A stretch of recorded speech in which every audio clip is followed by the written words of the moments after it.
willing to do to make our dreams come true. Yeah, make our dreams come true. Been a long time coming, but now we're here.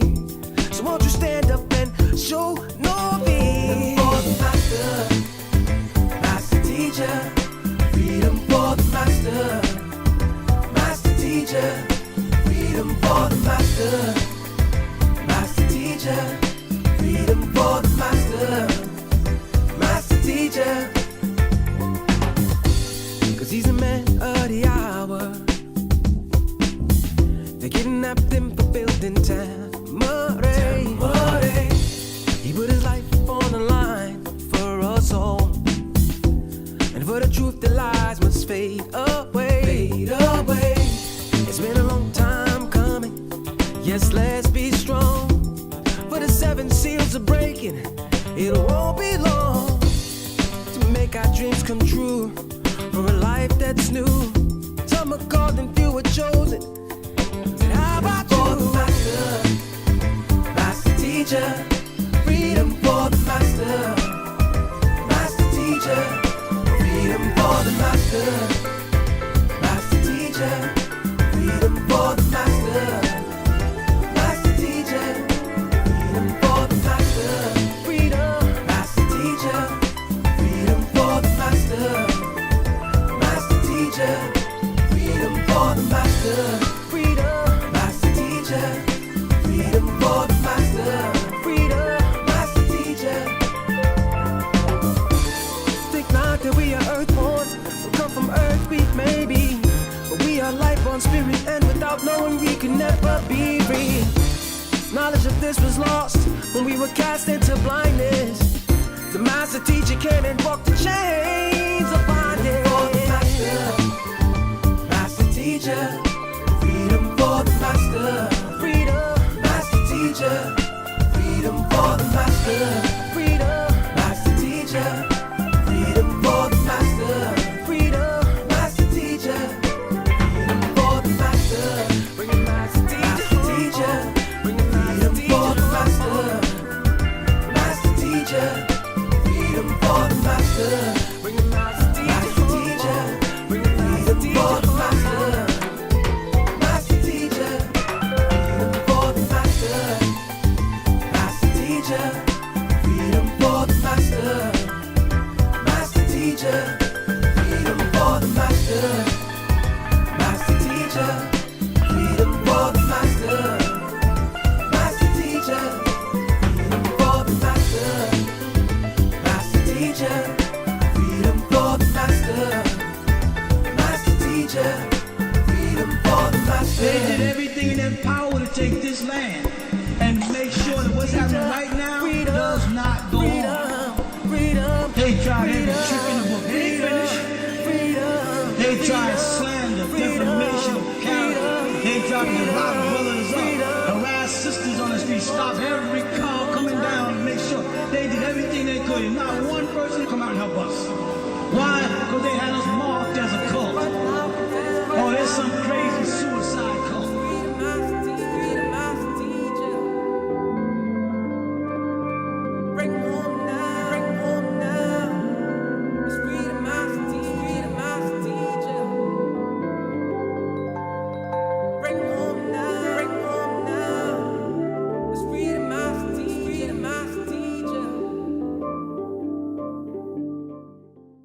There's a concentrated effort to stop it. They'll do everything to stop us, especially now. Because where is our opposition? He's been fighting for us for so long. So many schools of thoughts we've been through, yeah, to keep us strong. So tell me, what is it that you're willing to do to make our dreams come true? Yeah, make our dreams come true. Been a long time coming, but now we're here. So won't you stand up and show no fear? For the master, master teacher. Freedom for the master, master teacher. Freedom for the master, master teacher. Freedom for the master, master teacher. 'Cause he's a man of the hour. kidnapped him for building Tamarae. He put his life on the line for us all, and for the truth the lies must fade away.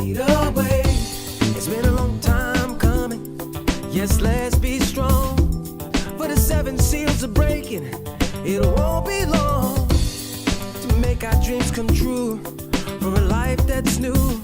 Some are called and few are chosen. How about you? Master teacher, freedom for the master. Master teacher, freedom for the master. Master teacher, freedom for the master. Master teacher, freedom for the master. Freedom. Master teacher, freedom for the master. Master teacher, freedom for the master. Freedom. Master teacher, freedom for the master. Freedom. Master teacher. Think not that we are earthborn, we come from earth, we may be, but we are life on spirit, and without knowing we can never be free. Knowledge of this was lost when we were cast into blindness. The master teacher came and broke the chains of bondage. Master teacher, freedom for the master. Freedom. Master teacher, freedom for the master. Freedom. Master teacher, freedom for the master. Freedom. Master teacher, freedom for the master. Bring it, master teacher. Bring it, freedom for the master. Master teacher, freedom for the master. Bring it, master teacher. Bring it, freedom for the master. Master teacher, freedom for the master. Master teacher, freedom for the master. Master teacher, freedom for the master. Master teacher, freedom for the master. Master teacher, freedom for the master. Master teacher, freedom for the master.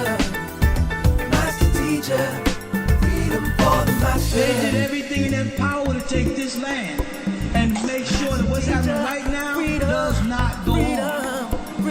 They tried every trick in the book. They ain't finished. They tried slander, defamation of character. They tried to divide brothers up, harass sisters on the street, stop every car coming down and make sure they did everything they could. And not one person come out and help us. Why? Because they had us marked as a cult. Oh, there's some crazy suicide cult.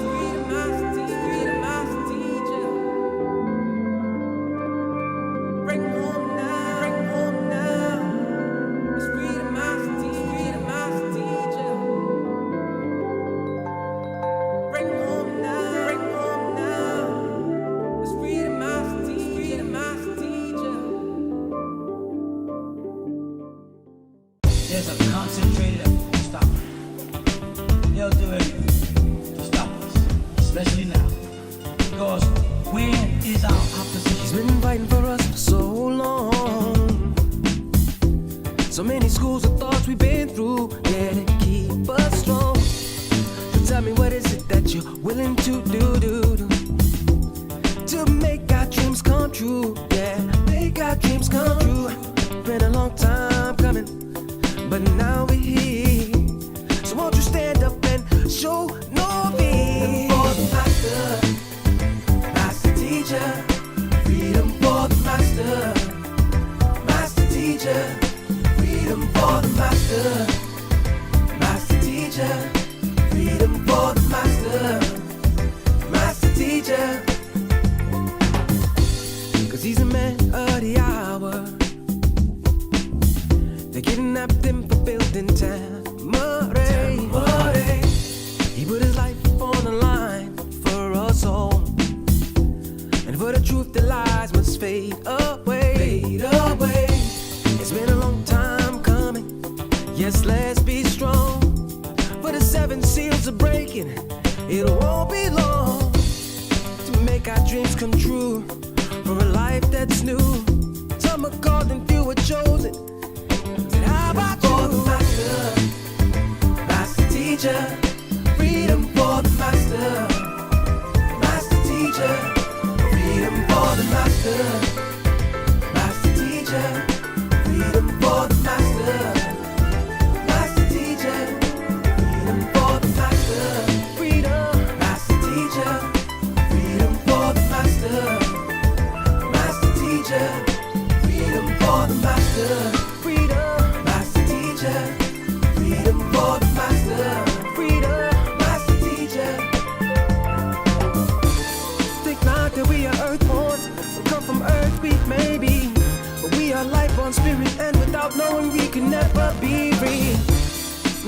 this was lost when we were cast into blindness.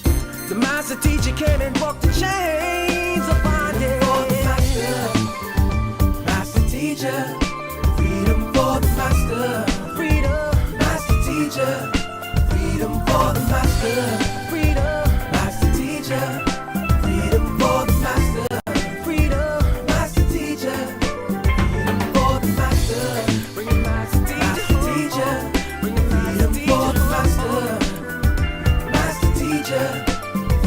For the master, bring it master teacher, bring it freedom for the master, master teacher,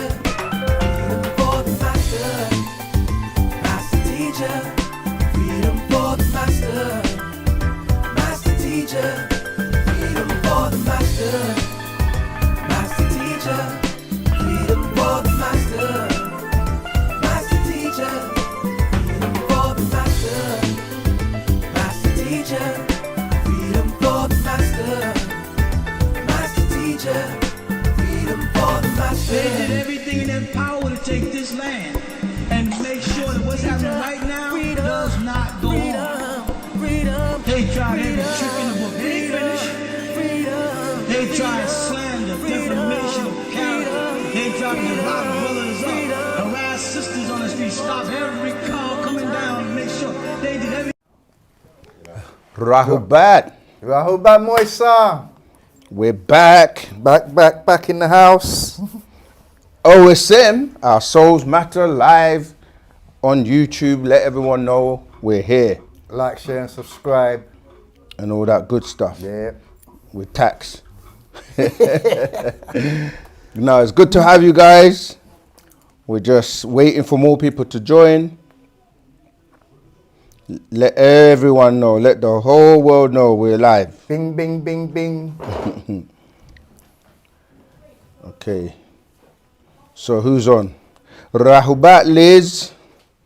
Rahubat Coco Brown. Rahubat. So Dad. Yeah, his phone is not online though. I'm gonna help him sort that out in a minute. Yeah, we're just getting everything set up. Hurrah. Soul Dad Rahubat.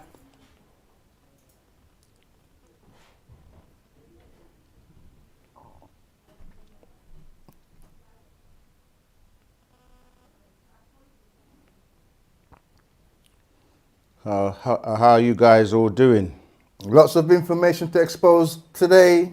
It's Really? going to be a good one. It's always a good one. It's Wu-Sabat. That's it. House of knowledge. That's right. Are we on TikTok as well? TikTok. Hey, Rahubat family.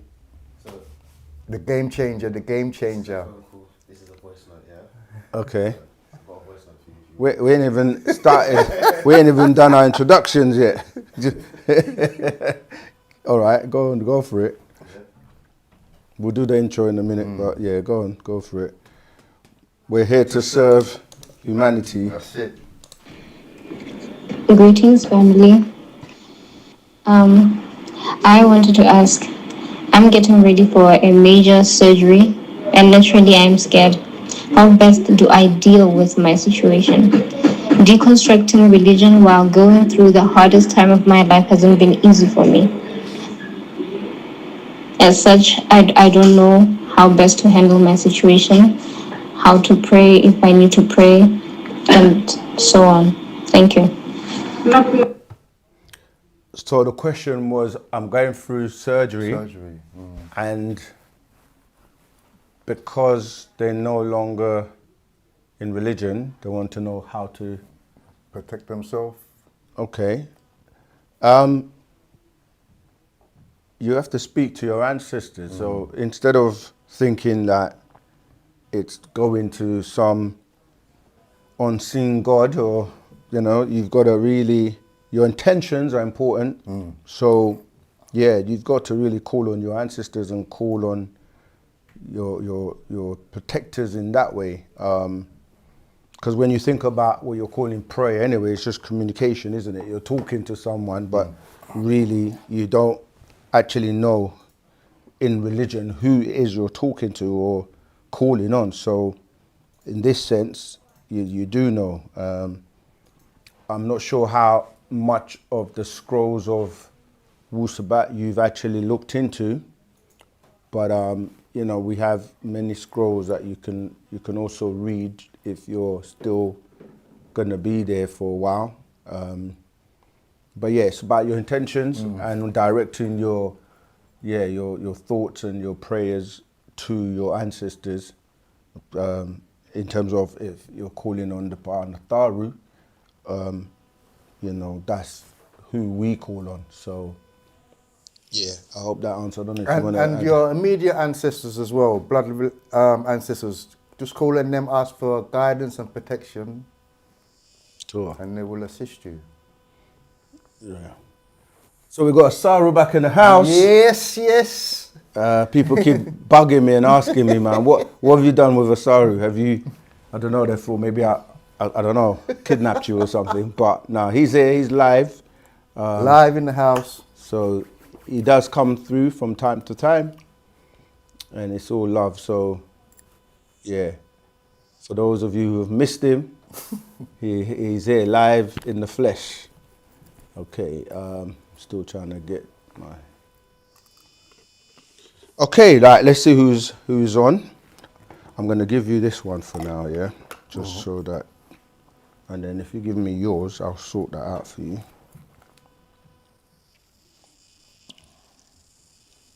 Yeah, we're just waiting for more people to join.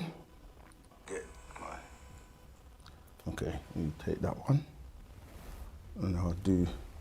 We just want to make sure we can access all your questions and make sure that everyone gets their question answered. So bear with us.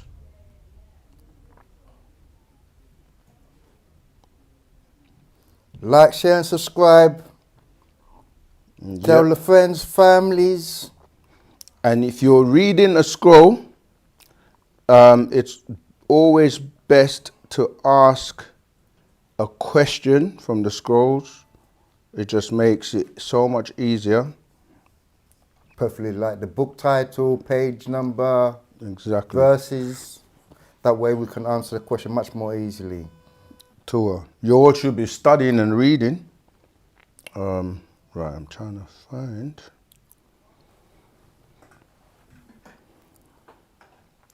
See who's on, shout them out, give them a... I've already started greeting some of the people, but I see who else has joined us. Lizzie's chosen Rahul Bat. Coco Brown, was it 5555? Rahul Bat. I've got a question from TikTok. You got a question from TikTok? Yep. Go on then. Question from TikTok from Brainburst001 is, what happens after death? Well, sorry, you can start. Basically, there's no such thing as death. It's just a transformation into another state of existence. Take it for an example, like the baby in its mother's womb. That's the only world it knows. Once it leaves this world, it comes in. Once it leaves the womb, it comes into this new world. So in religion, they teach you that when you so-called die, that you're going to go to a place. So really, they're admitting that there is an afterlife where one goes to. So the soul and the spirit, they have an existence on the other side of existence. Tour. And we have a number of scrolls that you can look at, like the spiritual you after the physical you dies. So, Soul, spirit. 24 elders. So we literally demystify the whole death scenario in the way that you're taught in religion, which is like it's the end and there's no such thing, because obviously energy cannot be destroyed. That's right. So you have to know that you do live on, and you may even have to come back to perfect yourself if you haven't already done so. Okay, so we've got a new call on the line. Rahubat caller, what's your name, where you calling from, and what's your question, please? Rahubat, this is Beatrice from Milwaukee. Rahubat. Walk in the house. Go ahead. All right, I got a few questions. Okay. Sure. So I've been reading The Women Who Changed the Course of History. Mm-hmm. So on page 5, it talks about the Elohim performed surgery on Adam in order to breed a mate from him.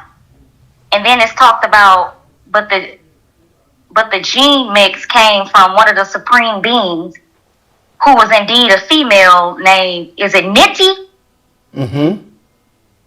Okay, that's how you say it? Okay. Yep. And so I was trying to get an understanding of that because I thought that the Adam and Eve thing wasn't even an accurate, story. So I'm just trying to get clarification on like what am I reading and like how to understand what I'm reading. Torah. So with the information, you have to remember that information was during the time we were going through the schools of religion. So the way the master teacher was teaching us, it was based on the fact that we were still under that mindset and thinking that those stories were about us.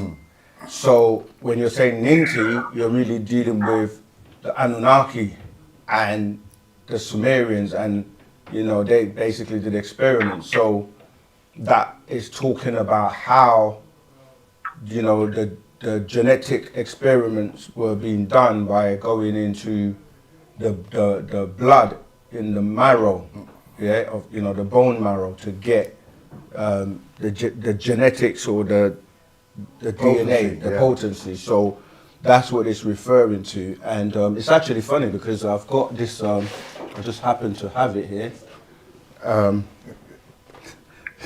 This is the great women of the scriptures, and it relates to the women who changed the course of history, because these women sometimes are not even mentioned in the scriptures, but they had significant impact. So the first one, obviously, that they talk about as in Eve, or she's known as Hawa or Nikeba.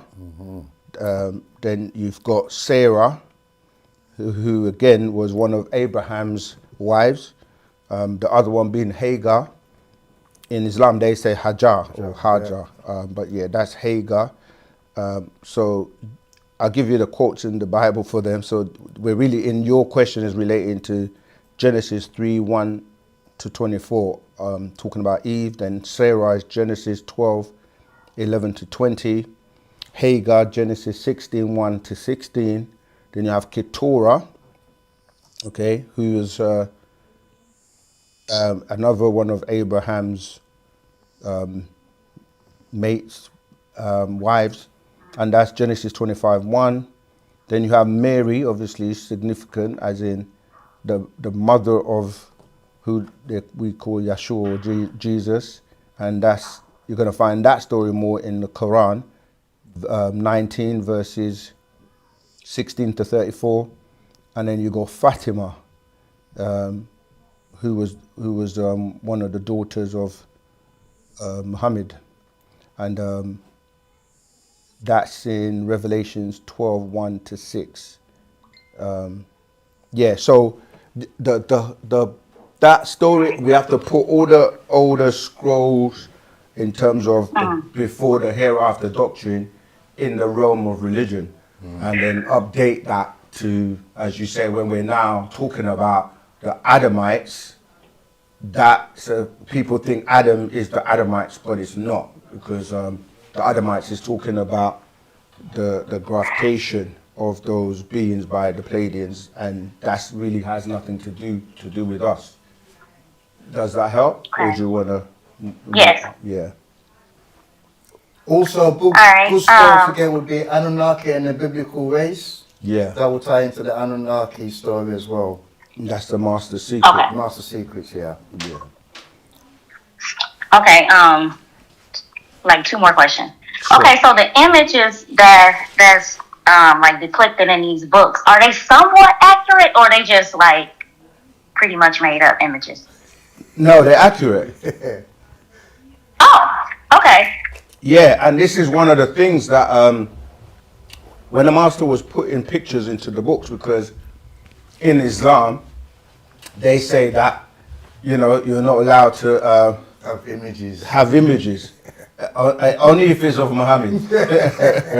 But people used to accuse us and the master teacher of just putting black images in the books. But when you actually look, especially in the holy tablets or any scrolls, he puts images of everyone, be it the Europeans.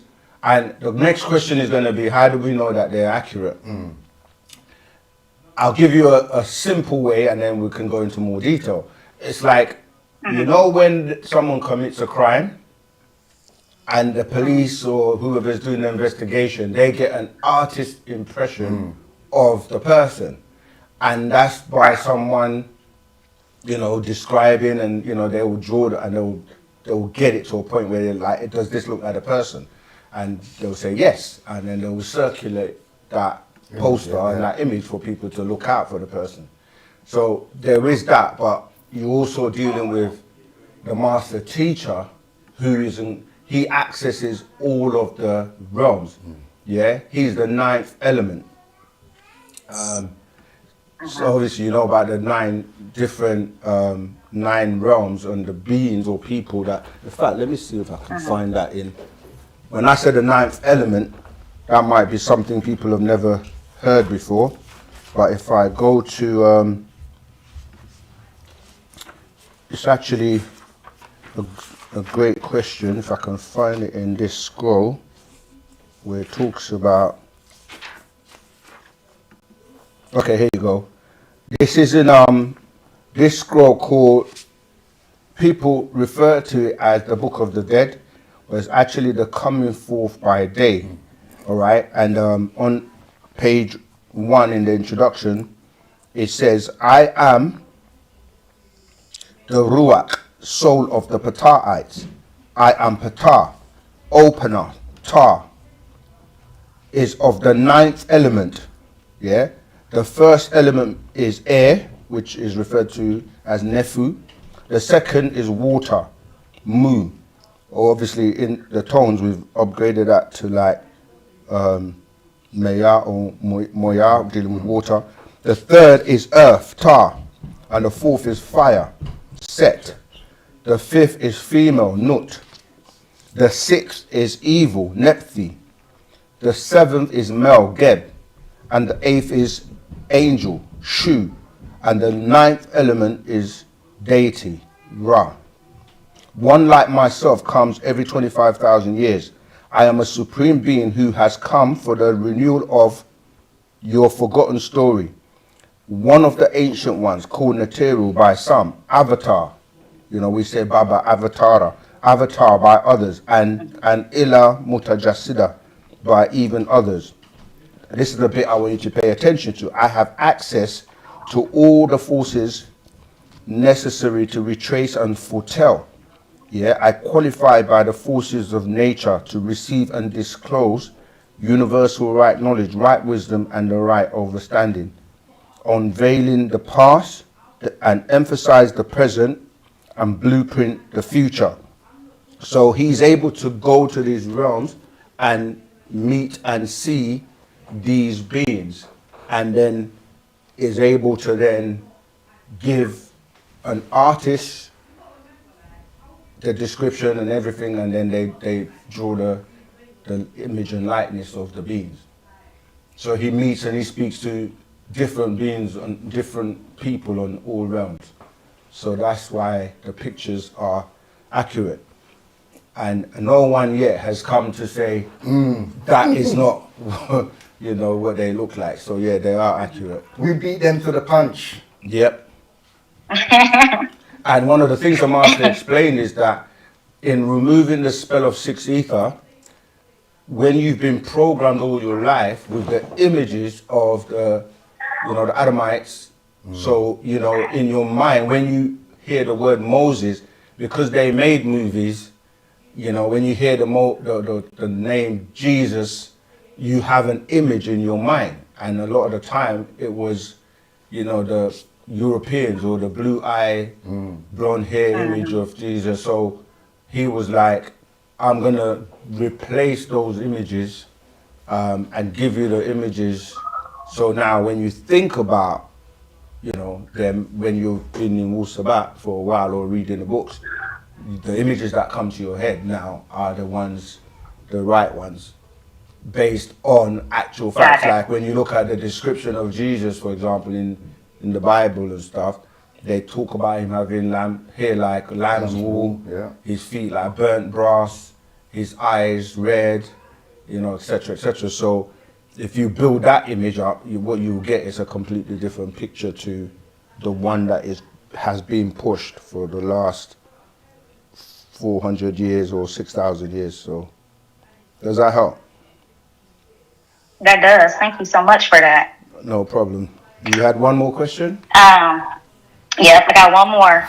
Because this book is good. So they're all good.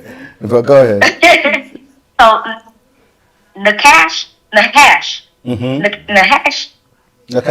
he made a promise to? What Most High did he make that promise to?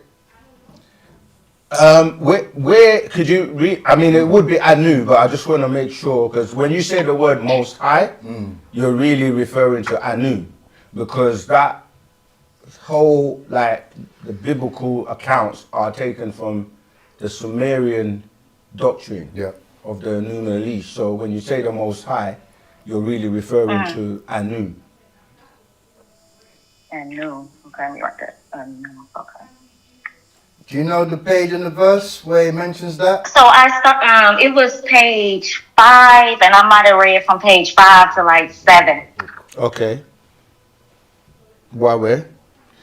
Yeah. Do you have it in front of you? Do you want to read it? Oh no, I don't have it in front of me. I'm at work. Yeah, but yeah, literally the Most High is the term Anu. Ilion, El. Ilion, El. Okay. All right, those were my questions. All right. Yeah, I'm gonna finish reading this book, but yeah, I just wanted to know, like, you know, who gave him this? Why was he making this promise, and who told him that he can do what he do to the women? So I was like, right. But yeah, stay tuned, keep watching. If there's any other questions that come up, you can always call back. I will. Thank you so much. You're welcome.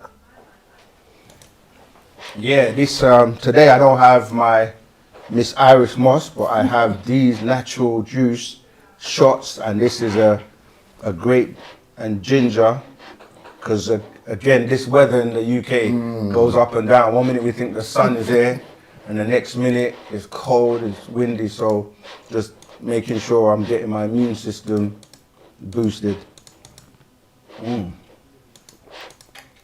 Very nice. All right, let's go back to who's online. Virgin Islands 7326. Rahubat Moisa. Yes, Reyes Ananda Rahubat. Freedom for the Master Teacher. Actual facts. Satak Nakti Rahubat.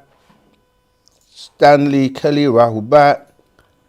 Spread love. Go on.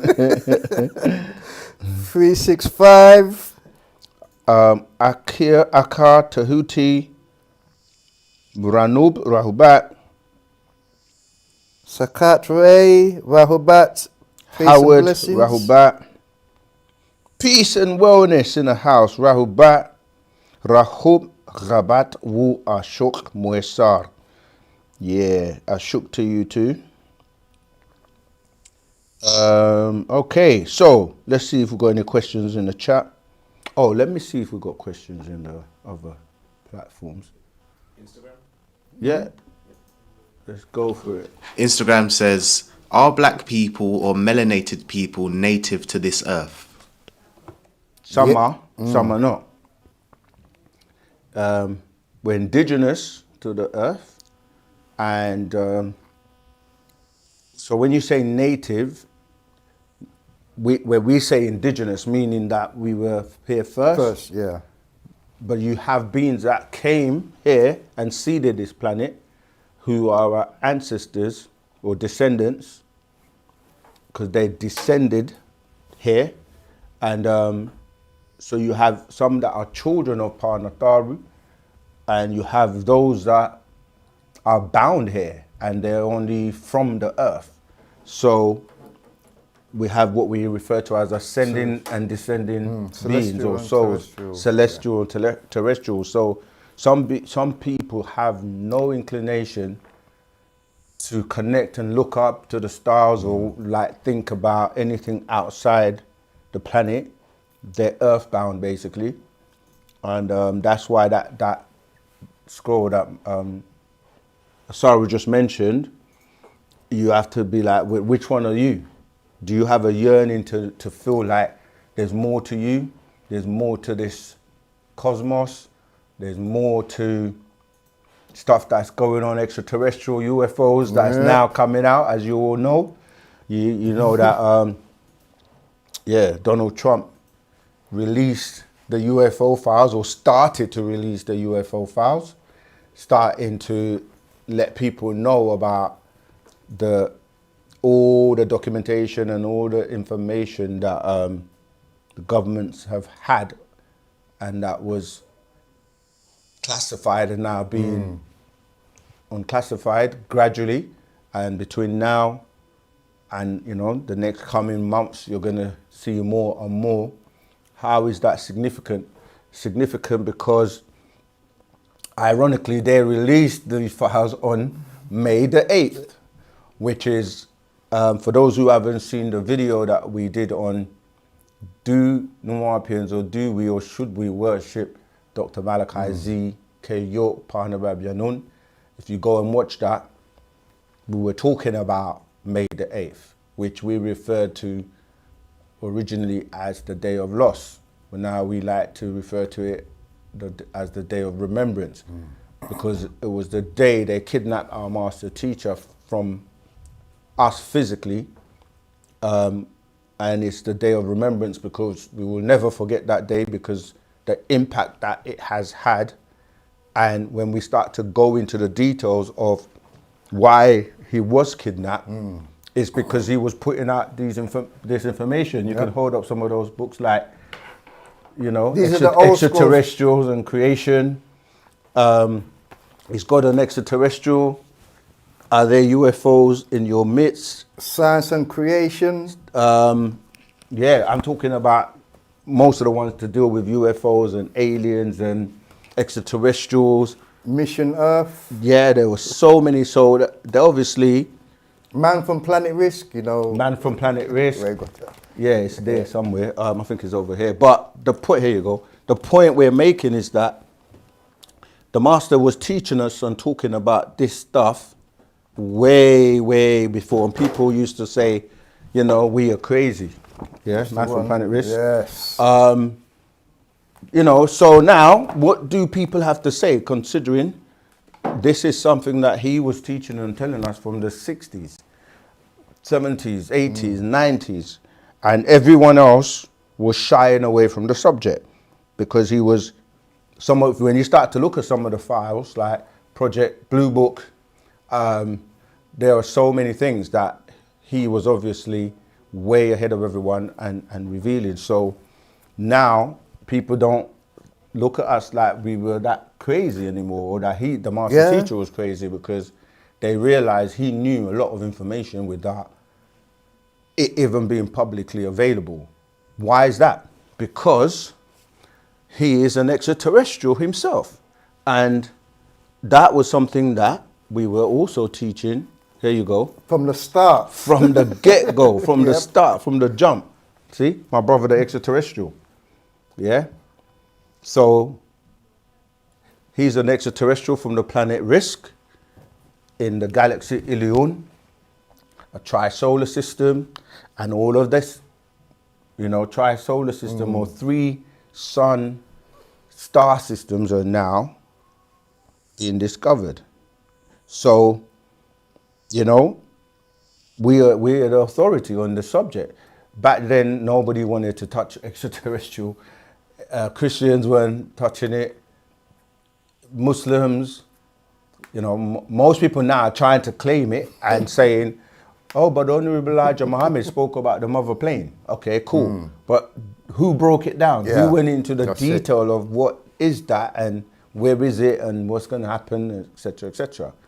And now, even religious groups, they're being prepared. They had to get all of the Pastors, six of them. pastors to get Yep. together to say, you know, get ready to you know, brace yourself, it's coming. So, you know, make sure your congregation ain't gonna, you know what I'm saying, just flip out. And what they're doing is also spinning it to say, oh, those are demons and the fallen angels Yeah. and this is spoken about in the Bible, etc., etc. But the reality is they know that if this is not damage control and managed, because the extraterrestrials were basically like, we're going to come out and we're going to expose ourselves. Yep. So you better get on top of it Yep. and deal with it before we have to do it. Do you see? And, you know, so, yeah, they're like trying to manage the expectations somewhat. And we've been telling you it's coming. Yeah, you're going to see it. And, you know, people have talked about Project Bluebeam, how they're going to hoax an alien invasion, like, you know, the movie from the past. But the reality is, we know the facts. We know about all of these extraterrestrials. We've been teaching it. It's in our books. We've been talking about the Duanis, the Teros. Yep. We've talked about, look. Predator. Yeah. Bigfoot. Shambhala and Agatha. Yeah. We talked about all those extraterrestrials that lived in the caverns, cities within the earth. We've got pictures, as my sister that called, pictures in the scrolls. We've got, there you go, we've got the Riskians, Diros. the Deros, the Teros, well, who else we got? We got the Meldikians. Meldikians. Troglodytes. Yeah. We've got the Coneds, Duanis. Look, Tiros. I'll show you some pictures. You said Coned as I opened the picture.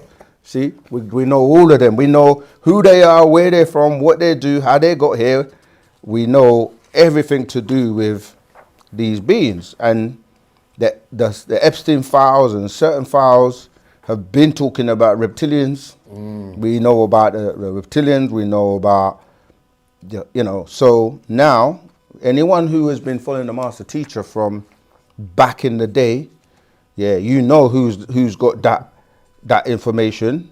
Look, there you go. Ashtar Kaman out from Aldebaran, the Octorians, But it's funny that Draconians. when we first started teaching about the extraterrestrials, people were, as you said, labeling us cuckoo wax. But now government have released it.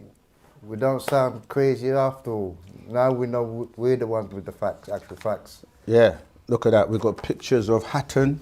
We've got pictures of, you know, different types of reptilians, because there are many species and there are many hybrids, those that shape shift.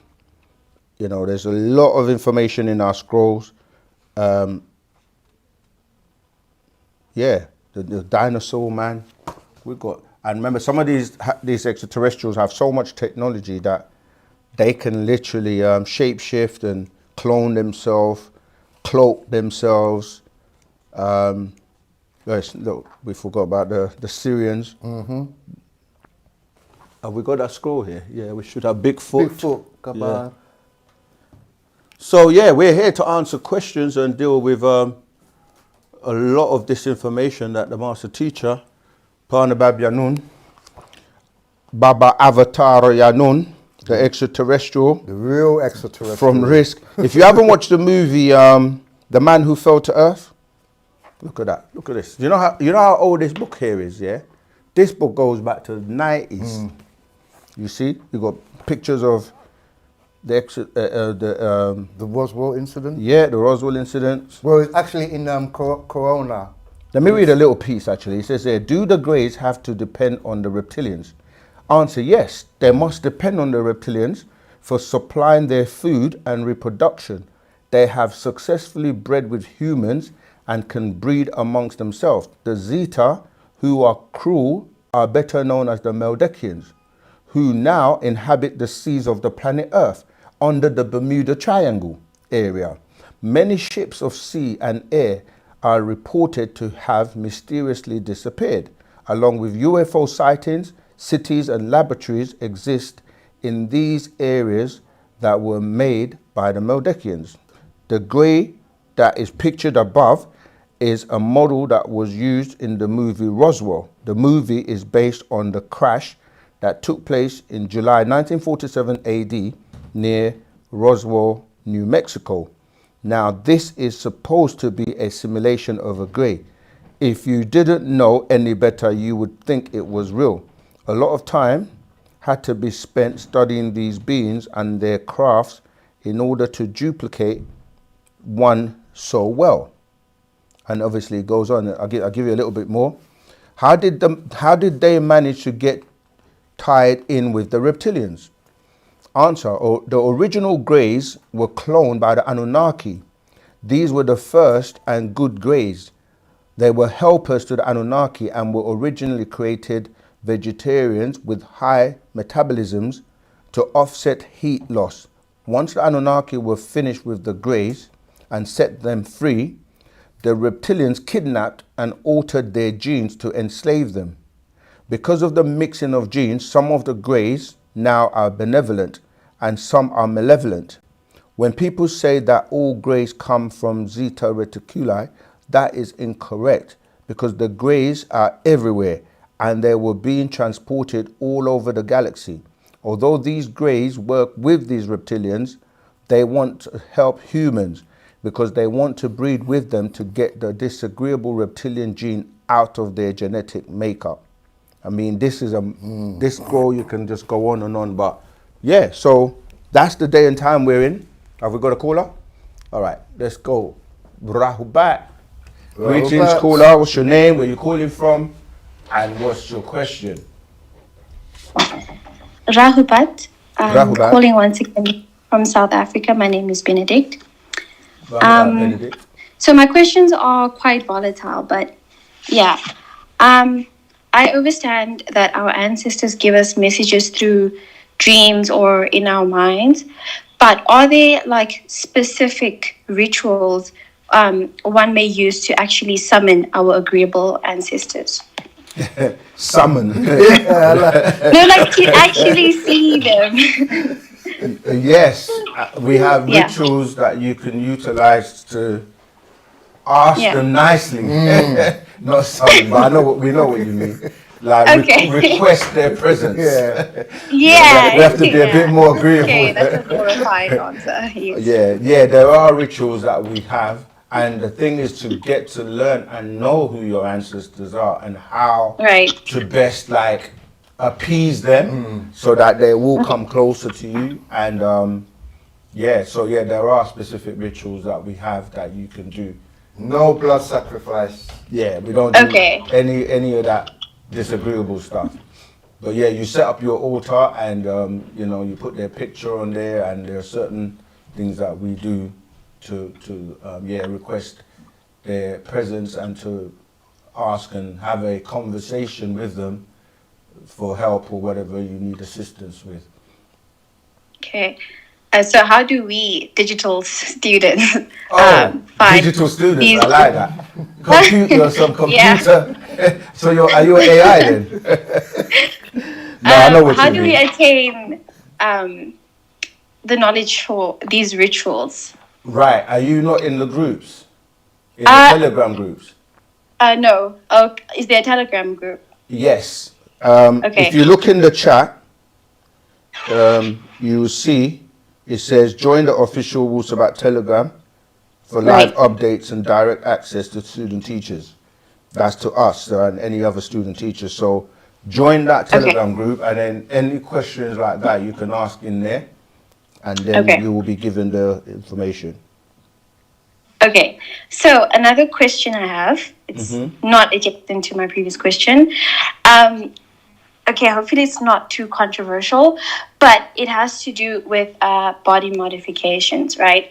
So besides people who just have medical issues, I guess there are people that have low self-esteem issues or are just really insecure.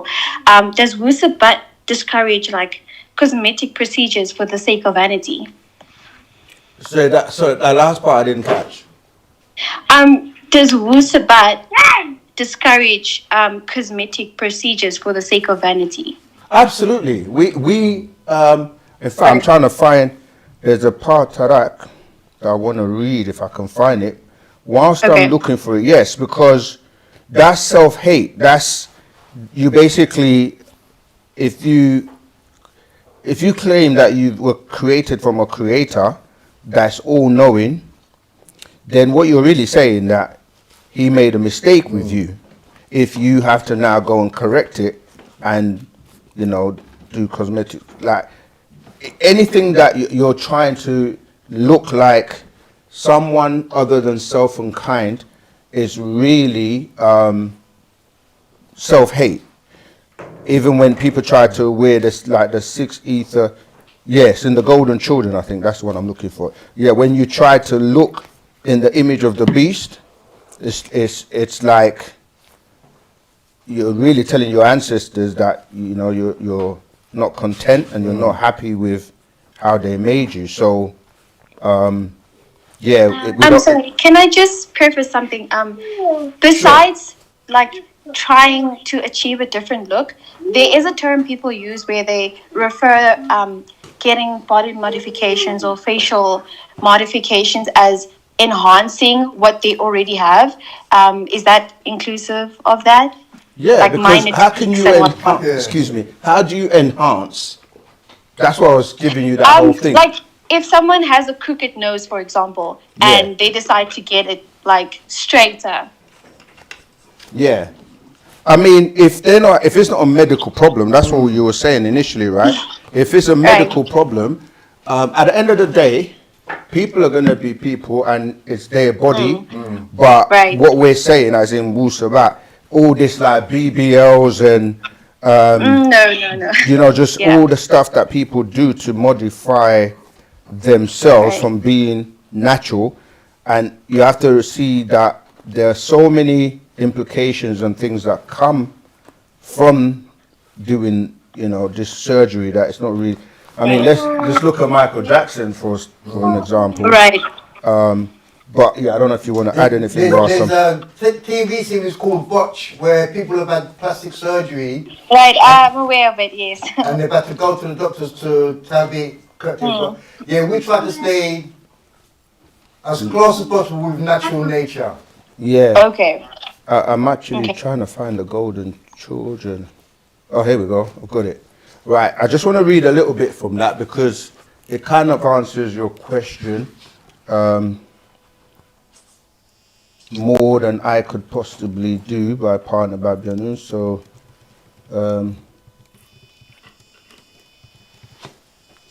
okay, I'll read from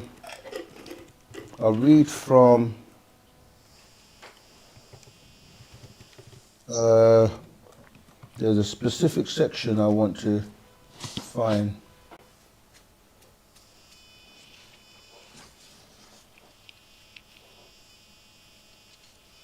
Where is it?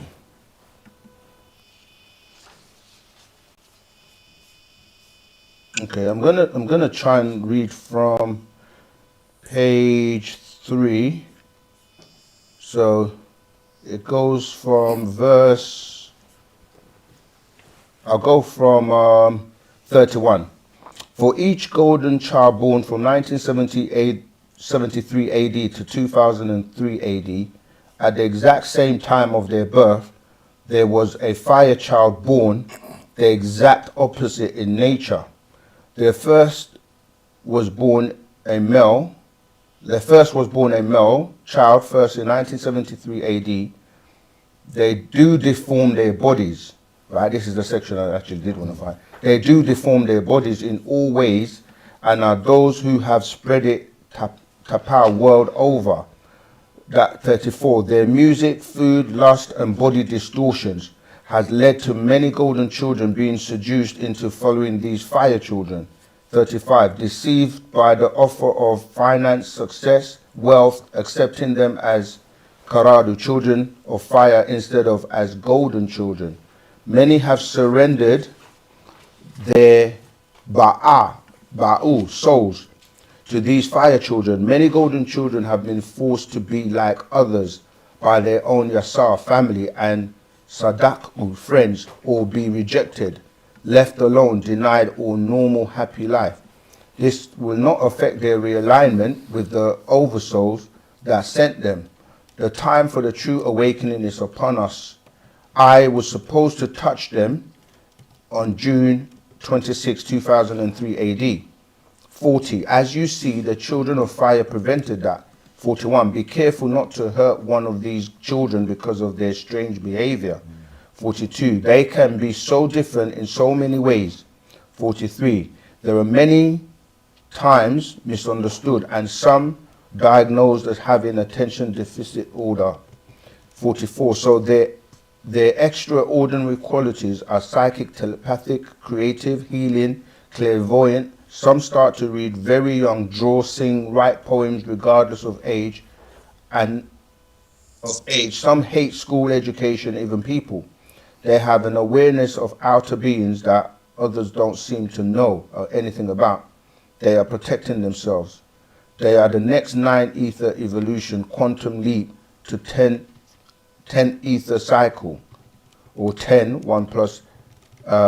I'm not going to read all of it, but it does go on to say that, as I read, that a lot of them, because of these fire children, if they don't know who they are, they mimic and follow these fire children to like distort their body and make alterations and like have so much piercings and tattoos and so on and so forth. So sometimes you have to also remember that you have extraterrestrials that are pulling the strings.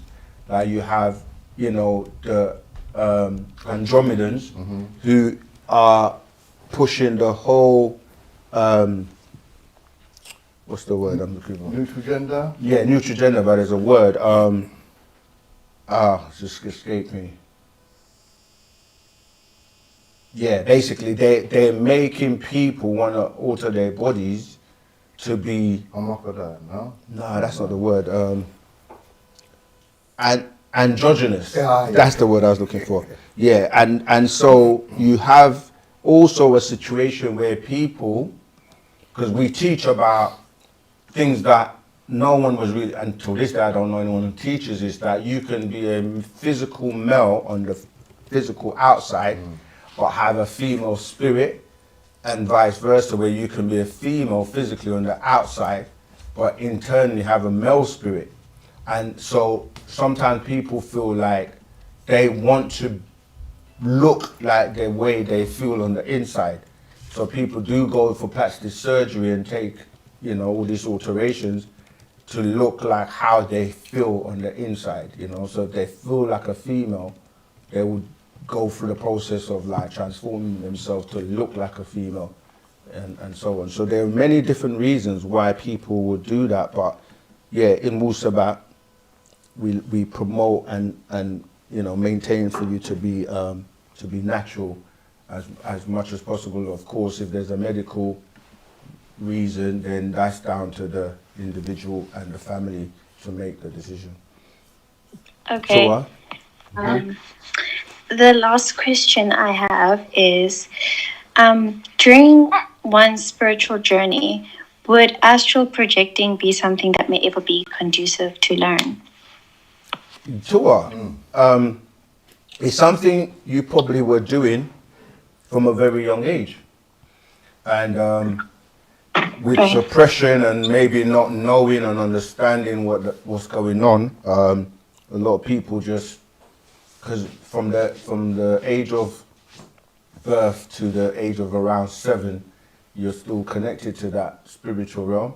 But when people are born and their parents or their carers are say into religion, they just kind of like take you to church, take you to the mosque, and then before you forget about spirituality, becomes the dogmas of religion, and then it gets suppressed. But as you start to wake back up, you start to get experiences and things happening that you can't really go and talk to them about it. And But yeah, eventually you kind of find your way, and the things that are done to suppress you is things like calcifying your pineal gland through the water, you know, with fluoride, you know, what else do? Dairy products. Yeah, the diet, the food you eat. Yeah, they just basically suppress your spirituality until you kind of start to connect back yourself. And yeah, so astral projection is something we're supposed to learn and master with the right guidance, so that you don't Right. get trapped when you come outside your body. Okay. Yeah. Okay, thank you so much for answering my questions. I know I said that was the last question, but I wanted to ask for us people who are on the younger side. I mean, I'm only in my young 20s. It is hard to obviously be disciplined in this journey, especially through Wu-Sabat. Sometimes you can get lost through it. Do you have any advice for us to just, keep going and to stay focused? Well, Wu-Sabat's for everyone, and the best advice is to just to keep reading. That's like reading the scrolls. I know if there isn't a community in your local area, then the Yeah, there fellowshipping, isn't. it may be. But that's why we do have online classes. Just join Right. all the classes and partake in. We're going to be doing more events online where you can join from anywhere. Like, we have the Friendship Day where people could join from all around the world. And we've got another one coming up soon to do with, health. But yeah, the books, keep your nose in the books, and then you'll be kept out of trouble. But I actually plan on reading at least 50 books this year. Yeah, that's great. That's great. And putting it into practice as well, because people just Right, exactly. they just read and don't actually put it into practice. So yeah, but we're also spreading, and we're looking. Obviously, there are going to be different outlets, stores, or we're looking to definitely have more stores worldwide and communities. So yeah. Okay. Thank you so much, Ashok. Much love. All right, let's see who's on. All right, so I've got some questions online. Wasn't the Christian Trinity, Father, Son, and Holy Spirit, inspired by Ra-Hu-Sia, and also the story of Osiris, Horus, and Isis? That's from Trevor Butuma, right? I think I'm pronouncing it right. Yes, you're correct. Everything that you find in the monotheistic religions are from Egypt, or taken or stolen from Egypt. And again, let me see if I can. But the answer is yes, to answer your question. Because everything that let me give you a little example. Not just in Islam, but in Christianity, but in Islam as well. So let me give you a little piece from this scroll. Because this scroll I mentioned is called A Coming Forth by Day, yeah? And it says here,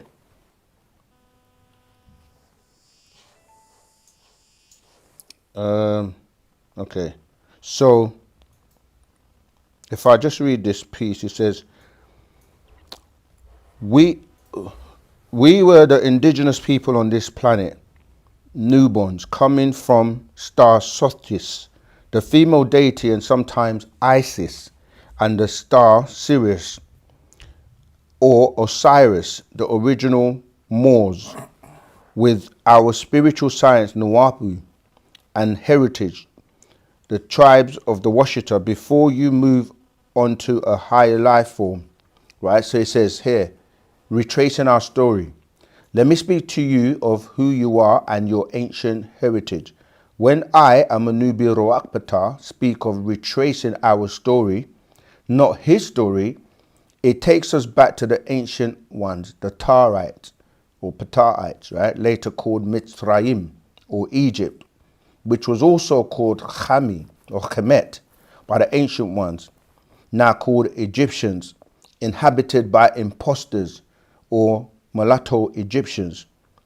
Some Sumerians migrated westward under the name Mitzrayim and lived and mixed with the Tarites.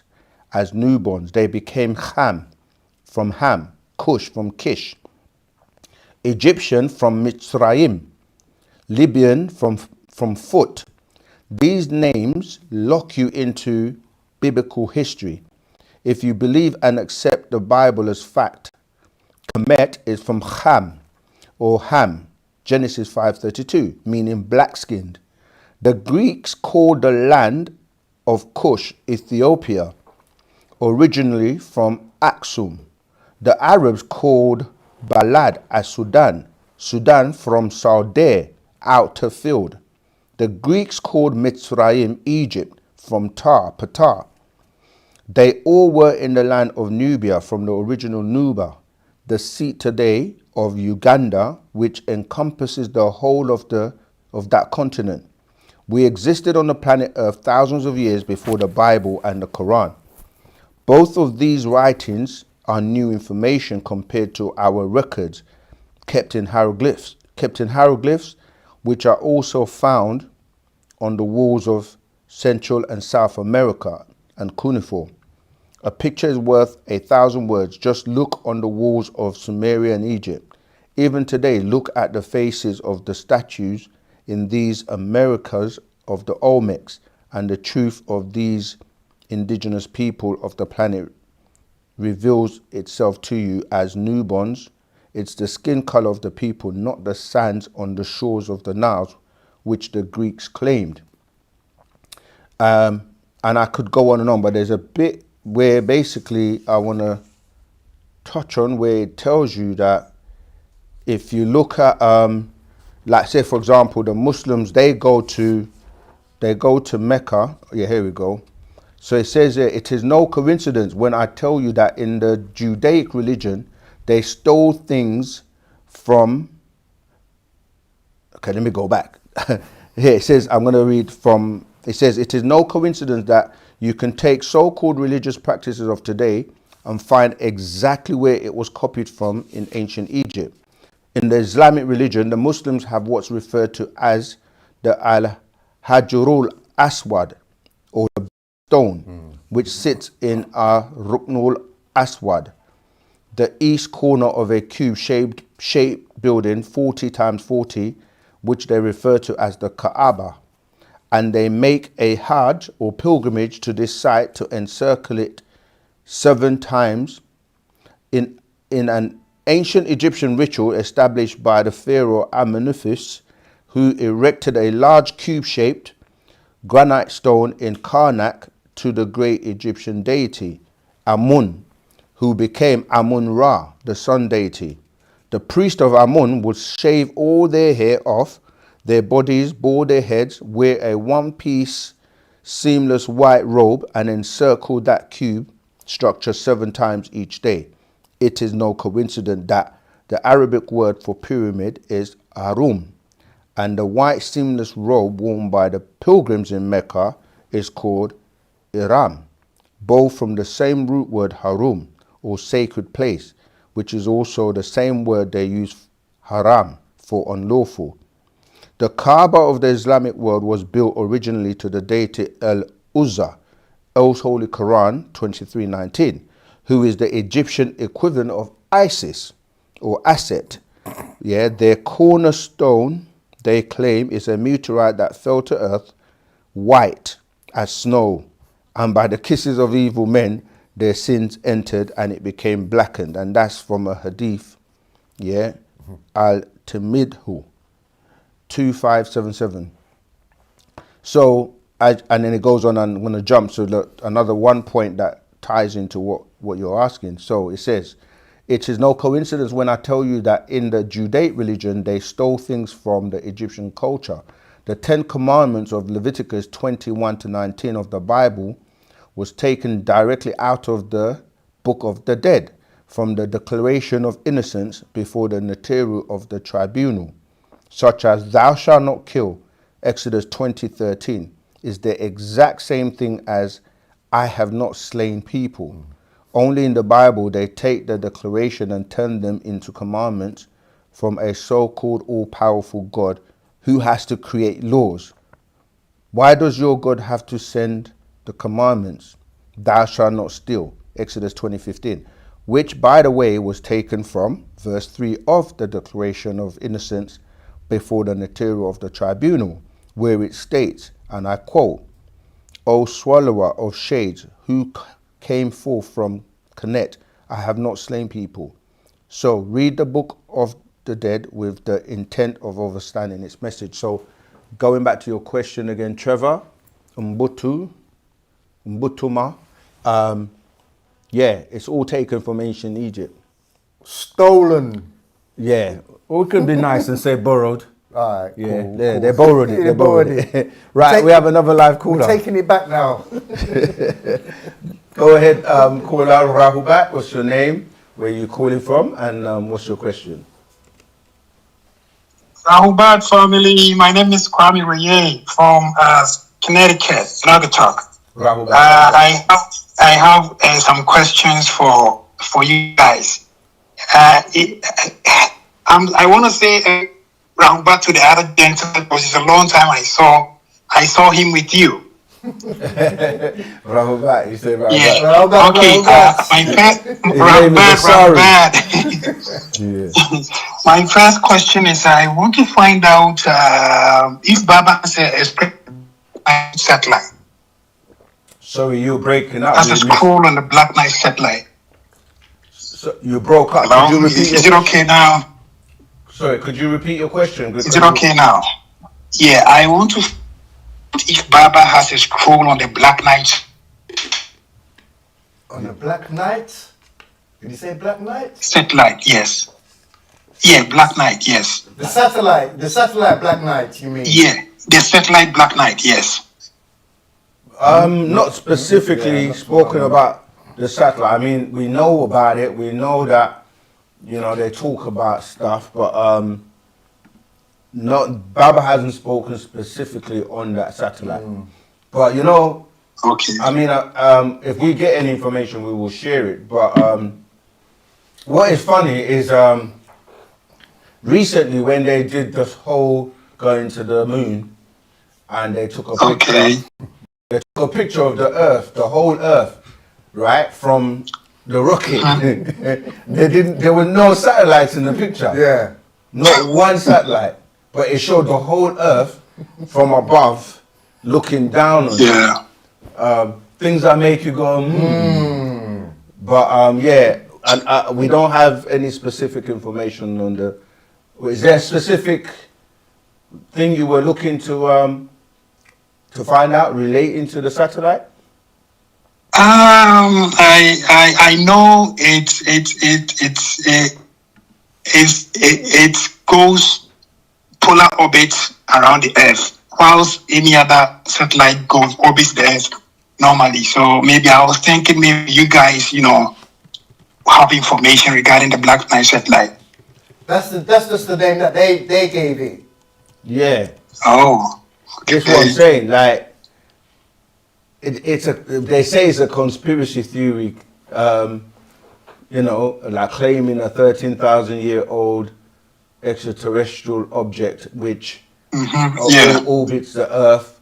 That the reason I gave you the moon thing, because it's scientists and NASA, right?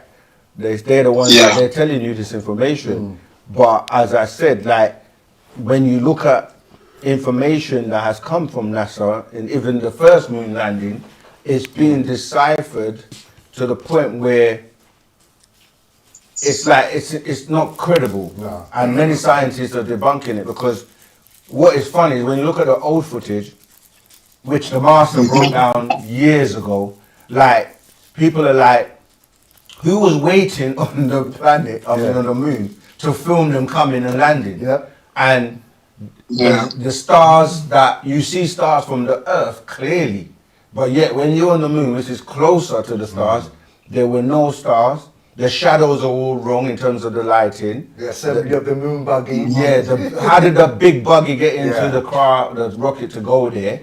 The gravity in terms of bouncing up and down, it's very comical when you actually start to look at it. And then when they take off to come back, like, how does the rocket launch up with no... Where's the fuel? Yeah, no combustion. Do you know what I'm saying? And this is the worst of it, right? So now, we come to today, the recent one. All of a sudden, they're not going to land on it anymore. They're just gonna orbit past it, and so, like, because obviously they know that if the first one was debunked like that, it's gonna be a replay, and also who was there to film them taking off to come back to Earth. So I'm saying all that to say that a lot of information that supposedly is coming from NASA is not really credible, and many people are, debunking it, and they say that the photos taken by NASA during mission STS-88 are often cited as proof of the satellite. But you know what I'm saying? Yeah, we just focus on Wu-Sabat and the information that we know we can confirm from the warner, from the guide, from someone who actually knows what he has said, and it has come to pass and has been proven. So we don't really get involved with those type of things where it's basically based on speculation and there's no facts. Okay, all right. Yeah. Thank you so much. My second question. You read a scroll and I heard you make mention of the Maldekians. Yeah. Does it mean the Maldekians occupy the earth waters as those Mami water and the Papa water? That's a great question. That's a great question. Yes. But it's not only the Maldekians that occupy the seas. There are many, many cities, deep down. That's why even in Genesis it tells you that, the spirit was hovering over the face of the deep. Yeah. And but you also have sirens, like mermaids, and so there are many different species of beings under there. But they were here because obviously when their planet Meldic got destroyed, they came here they were given refuge here in the waters of the earth. So yeah, they are still there, but they've also mixed as well, so many of them. But you're right, in certain cultures and certain parts, because they're able to, even the Dogon tribe, as you know, so many of them have interactions with these extraterrestrials underwater that come out and talk to them, and a lot of in Africa, a lot of them talk about that. So there are lots of underwater cities that remember Enki was terraforming the planet. I was about to ask about that. Yeah, he was building a lot of cities underwater. So remember, he's also half draconian from his mother Id. So yeah, there are loads of beings and species underwater that different people interact with, and over time these become they say myths or stories like Mama Water and all of that. But there are underwater. We have ancestors underwater in terms of the mermaids and sirens and stuff. Yeah. But the story of the Nomos from Sirius, maybe that's where the story of the Mami water is coming from. Yeah. An event that took place in Mali. And also all right. in the Caribbean, because you hear the same story as well about mermaid. Well, they call them mermaids over there. So they have another name for them as well. But yeah, that would all tie in with the Mami water. And my third question regarding Enki. Enki also has a kingdom in the waters, right? Yes. Oh, okay. Yeah, he terraformed this planet and built a lot of underwater cities, and like we were just saying, even in like South America, and he's known by many different names. But yes, he does. Okay. Okay. Yes. Okay. Thank you so much. My fourth question: do Baba have a specific scroll on the Book of Enoch? It's in the. You'll find some of it in the holy tablets. Okay. But I don't. I'll have to check if he had an older scroll on the Book of Enoch. I think there was, but I'm not. In fact, you know what? Let me search and tell you. Are you based? Where are you based? Connecticut. Okay, on our Nashat.co website. Yeah. If you go to nashat.co.uk and then / Nashat.co.uk. Yeah, we'll post it in the chat. We'll post it in the chat. If you go there and then you type extensive list, I think it's dash list. I'm gonna give. I'll give you the link. It has a list of all the scrolls, and yeah, there you go. I'm gonna post this. I'll send it to. We'll post it in the chat. That has a list of a lot of the scrolls, some of them, but it's an extensive list of the scrolls. King, I posted it for you, yeah? That you may be able to look through. There's so many. Remember, Baba's written over 1,000 scrolls, so some scrolls we can't remember. But yeah, I've just given you the extensive list in the chat for anyone else who wants to look at how much he has authored. All right? All right. Thank you so much. You're welcome. All right, let's look at the Wadu. Okay, let's see.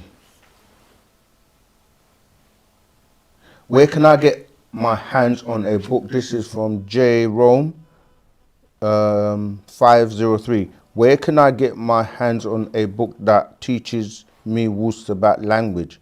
Again, join that Telegram group, and we post the Telegram groups where you can learn the language, and there are books as well. Some of them are not currently available. Language of Time. Yeah, and we also do have an online course that you can learn the language. We'll post all that in the chat. But we have another caller live, so Rahubat caller, greetings. What's your name, where you're calling from, and what's your question for today? My name is Keris Muir from Jamaica. Greetings. Everyone beat you today, Keris. You're usually the first one on the door to call, but Rahubat, welcome, Keris. Go ahead. What's your question for today? Okay, so on YouTube, I was watching this video where this Indian guru, he was saying that Shiva or Adiyogi was a real person. He was an extraterrestrial that visited the planet many years ago. So if I'm imagining him as a real person, then what this man went on to say is that Shiva, when he was amongst the people, he sat still for 3 days straight without moving. And that says to me that if he's able to sit for 3 days or even longer, if he's able to sit that long without moving, his mind and spirit must be in a state of extreme calm and peace and serenity. So that makes me wonder about. Yes, so all of that makes me wonder about us human beings. We get agitated so easily. When we're sitting, we find it hard to stay still for too long, and we get bored easily. So Shiva's state of mind is clearly different from ours. So I'm saying that the state of mind that us human beings are in is wrong. Keris, to be in a state like what Shiva is in. What's the question you're asking? The more ideal state. Am I right or am I wrong? What? Okay, Is your question, what's the question? Just see if you My- can just ask the question directly. Okay, what I'm trying to, sorry for the mix-up. What I'm trying to say is that the state of mind that I'm describing, that Shiva was in, that Right. is the correct universal state of mind. Am I right? No, let me ask you a question. Does Shiva have a heart? I don't understand what you mean by that. Because you have something called involuntary actions and voluntary actions. The involuntary actions are things like your heartbeat, things that will happen that you literally can't stop. So even though you could be sitting down and it looks like you're still, that's what you're describing is not fact, because nothing is still. Because you're all composed of atoms and molecules that are vibrating, and your involuntary actions such as like blinking, like your heartbeat. So even though you're saying he was still, what you're really talking about is the ability to meditate and sit down and try to shut off from the world. But that's not, like, one, we deal with Wu-Sabat and our ancestors and what we teach in terms of how we teach meditation and things like that. So sitting still, and when you're dealing with Shiva, you're going towards, the Hindus' culture. But we obviously we stick with our culture. So when you start to go more into that culture, there are some of the beings that are disagreeable, that do all kinds of things that is to the extreme. So they will like stare into the sun until they go blind. They will do many things. Pierce themselves. There's a section in the Holy Tablets that talks about. Wait. About So Shiva. I want to know. So the state of mind that I'm describing, though. So is it something that we can all achieve, to be in a state of complete serenity and peace, to the point where we don't even need the extra stimulation to be stimulated all the time by entertainment and consuming things that are around us? That's why the master teacher's here, to get us back on that spiritual path. Yeah, we can. I mean, this is what we're saying, that meditation is that training or the discipline to be able to like stay in stillness and calm the mind down to, like you say, to deal with peace and calm and serenity. So it's something that is not just Shiva. I mean, we can look at our ancestors and they were also able to do it, and we can do that too. Because you're right, there are too many distractions in the world today to in fact, let me read a little bit of this here, because it ties into your question. I was trying to find it. So I'm on page 62 of chapter 1 of the Holy Tablets, the creation, and I'm reading from, I'm going to read from 46, because it kind of leads into it. So 46, verse 46, it says on page 62, it just says, this all took place 76 trillion years ago. It's called the birth of the universe from triple darkness. 47, Luna wanted to rule the whole universe, so he used over 30 million tons of atomic energy to blow up Tiwawat. Yeah, that was the name for the planet, thinking that it would shift the orbit of the planet and cause a planetary collapse or star holocaust. He was originally a humanoid type Meldeckite from Gaga or Pluto, who lived in Tiwawat after they had crashed down, and he tried to rule all beings on Earth. The Meldekians and their slaves, the Troglodytes, also known as Mukia, have been using the vast seas of the planet, this relates to the question before as well, Earth, for billions of years as a home. base under the Bermuda Triangle, also called the Angel's Triangle. 49. Luna was originally from Gaga, which was later called Pluto or Platoon, a planet that was also occupied by the Meldekians or Troglodytes, as well as the Hindus, right, who resided in Pluto after they left their planet Nirvana and mixed with the Meldekians, of which Luna was a product of. These beings also lived on planets like Titan, Europa, and Earth that are in this Milky Way galaxy. Also, other planets such as the bright star Betelgeuse and Rigel and many others, all a part of the six-star constellation Orion, called also Uranus and Kisil, which is held up by the Sirius star constellation, a star in the constellation Canis Major.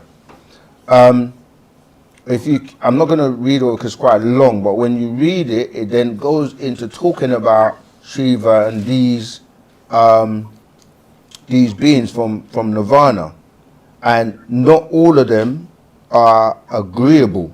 A lot of them are actually disagreeable, and what they did is they're the ones that actually introduced like religion, and religion, what they've introduced goes to the extreme side of things, and it's not actually something that we practice, because the master even actually referred to the demons of them as, when they saw us, they started to worship us, and this is how the birth of religion actually They started to what? Pardon? They started to what? Worship us. So Okay. this is where you can see, like when you look at the word Caucasian, the word Asian is in there because it's tied into these East Indian. And even when you look at, like, when the Nation of Islam started to teach, they were talking about what? The Asiatic black man. Asiatic black man. And so you look at the words that, like Krishna, which ends up being Christ, and from the Greek Christos, you can literally tie into how they've done it with everything, with, you know, meditation, and as I said, with trying to go to the extreme. So you don't need to meditate and sit for 3 days. Like, meditation is something that when you're saying sit for 3 days meditating, that's actually quite extreme. You don't need to do that to get access. But like I said, because they obviously went to No, extreme. I know that you don't need to sit still for 3 days, but I'm just saying that if a being out there has the ability to stay perfectly still or stay still enough for 3 days, then that must mean they're in a state of complete peace and serenity. Not necessarily, that's my point. Because if you overdo everything, that's not actually giving you a positive result. There's a balance to everything, is what we're saying. Like that, because okay, it's like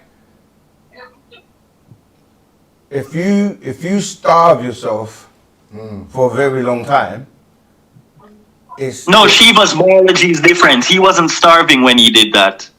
Yeah, but okay, why what I'm saying is, why are we focusing on Shiva so much? Like, do you want to learn to meditate? Do you think that by sitting down for 3 days that's going to be something positive for you, or are you attempting to want to do that? I'm saying in Wu-Sabat, we don't do or go to the extremes with things. We deal with balance.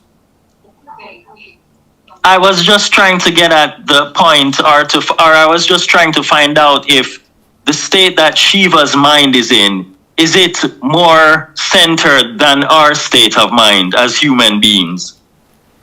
What I'm saying is, it's nothing to do, like, we're not pushing or like saying follow Shiva. So it's a kind of a bit irrelevant. We're saying, yes, if you can still your mind and meditate, and you get benefits from that. But we're saying that we're not promoting you to overdo it. So when you say we humans, it depends on who you're talking about, because there are people from all walks of life that have disciplines or spiritual practices that will help them. But what we're saying is we don't promote, because what people call spiritual or spirituality, to us, we're naturally that anyway. It's just other people that have to work so hard, or to, like, I guess, they have to work hard to gain the same things that we have naturally. Yeah. So I'm saying in Wu-Sabat, we're not pushing or saying, oh, follow Shiva, or like that's the example to lead in terms of your spirituality. We focus on our stuff. Nagaru. Tua. Yes, I agree with that. We should stick to our own culture, but I just needed to know about, I just needed to know about the state of mind, because I feel like us human beings, we get bored too easily, we get agitated too easily. So I wanted to know if we could push past all of that. But I'm saying you keep saying us human beings, and like you're speaking for everyone. But not everybody is like that. You're right. The average person who's not aware of the benefits of meditation, which is really, as you say, the discipline and being able to calm your mind and like block out the distractions and turn inward, that's all positive, and we do that in our culture. But we're not going to tell anyone to go sit down and meditate for 3 days and not move. So they don't go toilet, they don't. That's why I said it's not even still when you look at it from a scientific point of view, because your heart's still beating, your involuntary actions are still flowing. Blood is still flowing. Electricity. Question. So maybe we shouldn't stay too long on this one. Sorry. Huh? Sorry? I have other questions, so maybe we shouldn't stay too long on this one. Okay, Sorry. let's move on to the next question then. Okay, so you said that Dr. Malachi Z wants us to reach a level where we can become Etherians or energy beings. What is the point and benefit of becoming an energy being or an Etherian? We're already Etherians, but we are at a lower vibration because everything is energy. And I remember I gave you the example of using like let's say a ladder with nine steps or stairs. Like if 9 is the highest to get to, then you're trying to attain that level of completeness. And when you become an Etherian, you are able to do things by leave of, like the council of, those beings, that you can come and go as you please in terms of lower your vibration, personify. So when you say he wants us to be that, he's trying to raise us back to being the highest beings we were or can be as supreme beings, like himself. But when you say become energy beings or be energy beings, don't you mean that we exist in a state without a physical body? Right. When we say Etherians, we're talking about ether. So a pure ether energy being that doesn't Yes, so what is the point of existing in that state without a body? You don't need it. You only need a body here because you're on a lower density of vibration. And you need to eat, you need to go toilet, you need to move like in a way that is conducive for this environment. It's almost like saying if you started to use more of your mind and you're a pure mental being, you have no need for body, you have no need to sleep, you have no need to eat, you have no need to do all the physical things, but you still exist. So when you become an energy being, no, not you an don't energy being, sex you're and already reproduce. an energy being, you become a pure Etherian, which is a pure energy, like energy is classified at different levels. Yes, so when you become a pure Etherian without a physical body, you don't have sex and reproduce, do you? You do reproduce, but not in the sense of how you reproduce with a physical body. Oh, okay. So for example, where's that man from Planet Risk that we had? I'm gonna read and meaning like, for example, you have, if you look at electricity, right? You have a positive and you have a negative, right? Flow in terms of energy at the back, where it gives you the description of the riskiers. Oh, yeah. Yeah, I'm saying it's like you multiply by, it's even like if you look at cells, when cells divide and multiply. Yeah, there you go. You got it? You want to read it? Yeah. So we're going to read Man from Planet Risk. the Riskians. The Riskians. And there's a picture of an Ethereum here as well. Let me look at the questions in the chat whilst you do that. So the Riskians' origin from the 8th planet Risk in the tri-star galaxy Ilion. Height ranging from 5 to 7 feet. Color dark reddish to olive tone. Skin texture humanoid and tends to be very dry and skinny. Hair silver white to black wavy. Head like humanoid. Head like normal humans. Face like normal humans.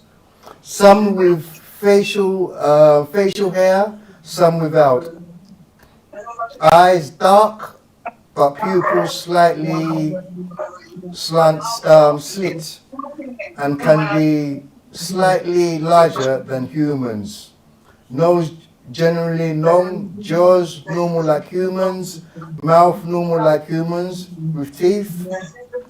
Ears normal, sometimes tends to be smaller than normal. Neck normal like humans, body tall, slender, square shoulders.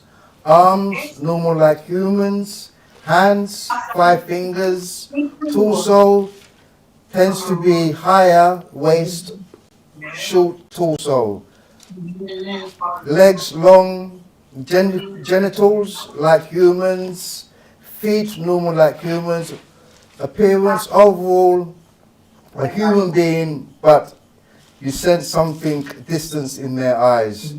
Communications, have the ability to speak any language and can communicate telepathically. So that's giving you the description of the Riskians.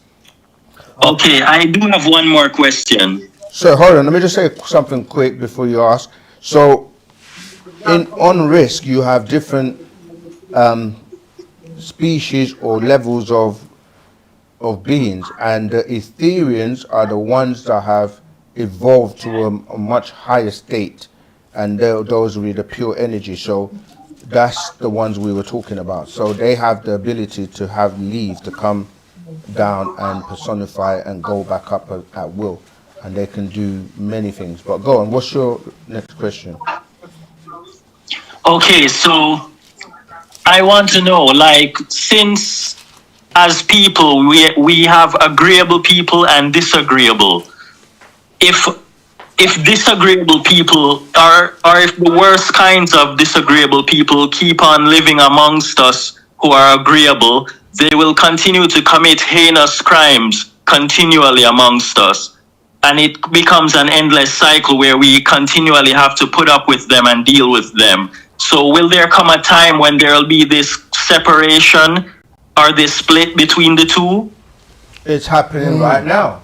But the thing is, when people say we agreeable, that you're already judging yourself as being agreeable, but there are different types of disagreeable, and this is what's happening now. The cycle we're in is to remove those really disagreeable 6 ether forces.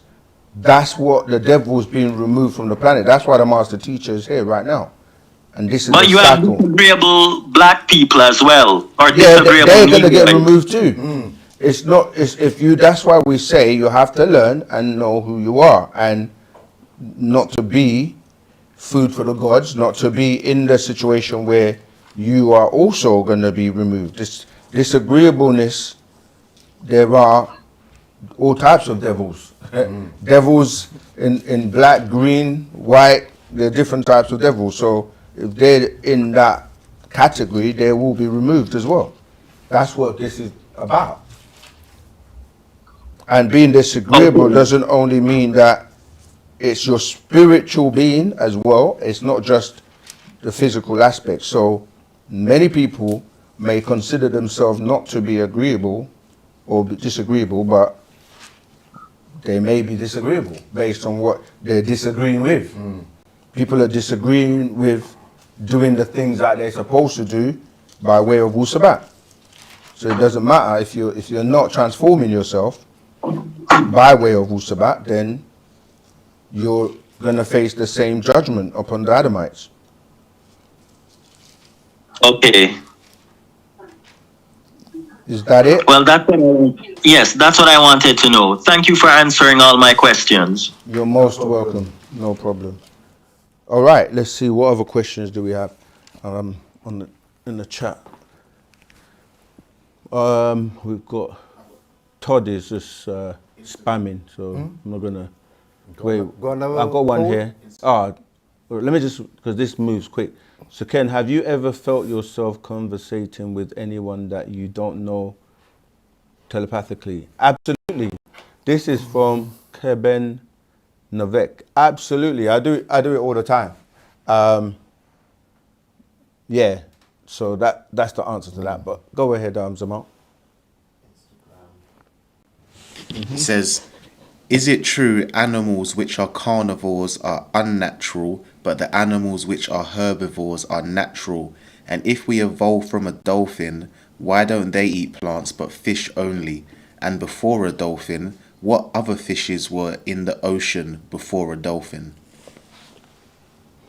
There were many species in the ocean because, like it starts off telling you about, the flood and all that, the seas. So there were many species. I can't obviously give you the names of, there's thousands, if not millions of species.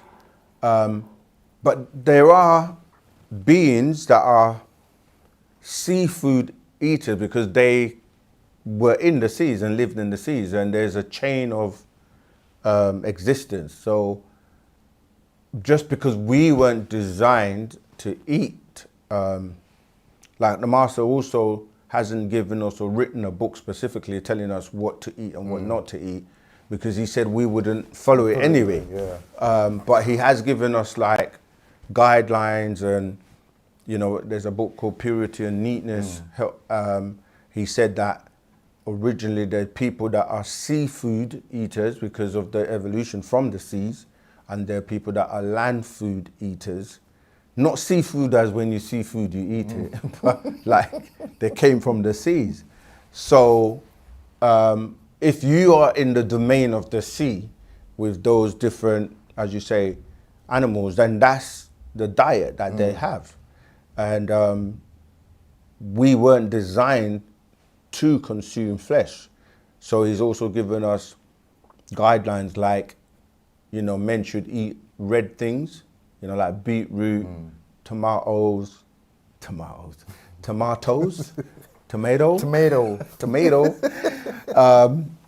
as the Americans say. So, yeah, if you went in the seas and you were living in the seas, then that's the diet that you will consume. But we're talking about us now on land. We're not meant to be unaliving animals and eating them because they weren't designed for us on land to eat, because we were given vegetation and fruits. Like people always, the quote in Genesis where they say, let me see if I can find it, because it's always good. I think it's Genesis 1:19, or was it? Let me find it. Was it the herbs that will be looked as meat? Yeah. Yeah, because we have to keep reiterating this quote because people are calling animals meat, but there wasn't any animal called meat. So here we go. Right, I found it. Let me just go to it. Genesis 1:21. Yeah, Genesis 1:29, that's it. So if you just go, I mean, we use blueletterbible.org. If you just type meat, M-E-A-T, and search, you get the first time, it comes up, 1:29. It says, and God said, behold, I have given you every herb bearing seed, which is upon the face of all the earth, and every tree in the which is the fruit of a tree, yielding seed. Yeah, so the trees that yield seed, to you it shall be for meat, not animals. No mention of chicken. There's no mention of, any goat, cow, chicken, right? So people have converted that now because they're now calling animals meat. But it's talking about vegetables and stuff. So even when you look at, I'm going to look at the word in Hebrew for that word meat, it's akla, yeah? So you go do your research and then go to the Strong's number, which is H402, and you can go into more detail. And then people started to make up things. Yeah, so there was nowhere where it said eat cows or later on when people renew and come up with a renewed or the New Testament and kind of started to say, well, you can abandon the stuff in the Old Testament because Jesus came and he said now you can.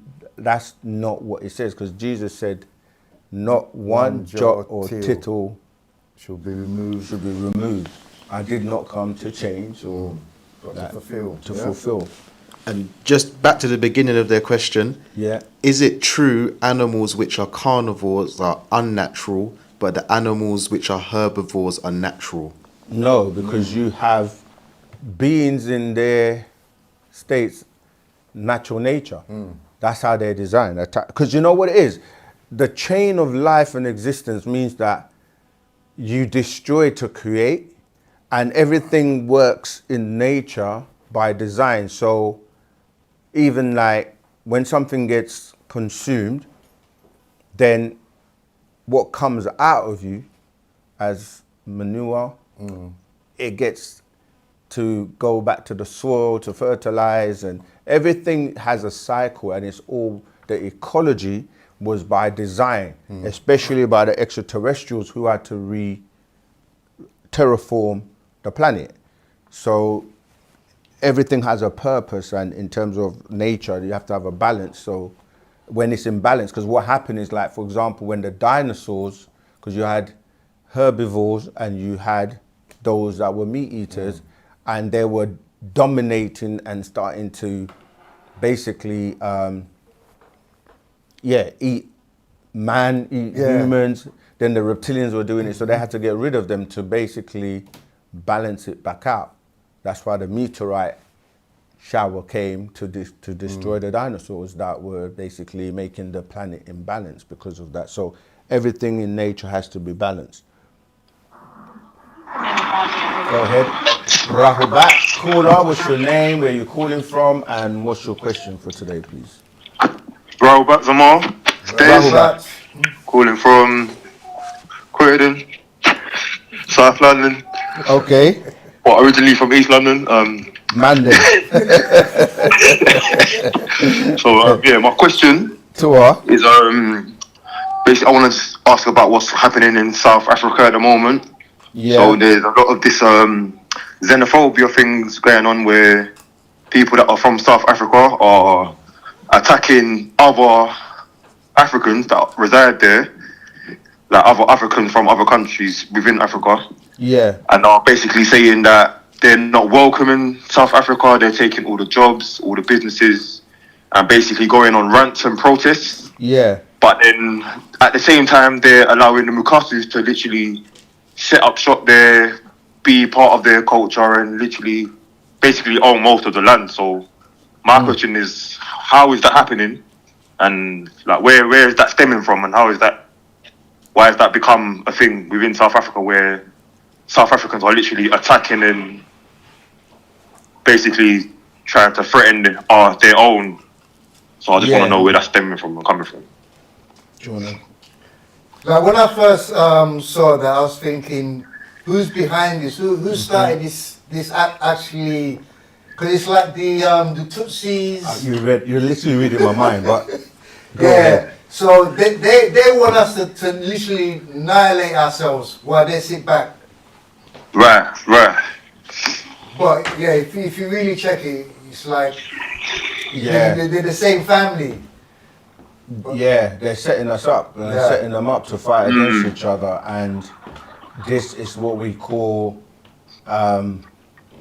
hate of self and kind, because you've been basically programmed to think, like, you look at someone that doesn't look like you, but then you look at someone that does, and as you say, you then fight amongst each other, and that's really a six ether kind of mentality. And like we say, when we dig deep, you will find that, you know, they always use ourselves against us, because that's the easy way of making. It's like even when you look over here, like there's this whole concept of black on black crime. You look at, like we were saying, the Tutsis. You go back to Congo. You know, people will actually destabilize and get people to fight each other, and then it's called genocide or ethnic cleansing. You know, they do all these types of subliminal indoctrination just so that you can do the work for them. It's even like recently, and remember the master taught us about, they're pushing a lot of race war. This is what the whole thing about divisions and religions and you're black and we're white and all of that is really designed to bring about a race war. Even to the point where recently in America they're trying to revert the 14th Amendment, right? Which basically, when you study and know what the 14th Amendment is dealing with how Negroids became citizens. Because remember that even within the Constitution, they were like, we're not even recognized as a human.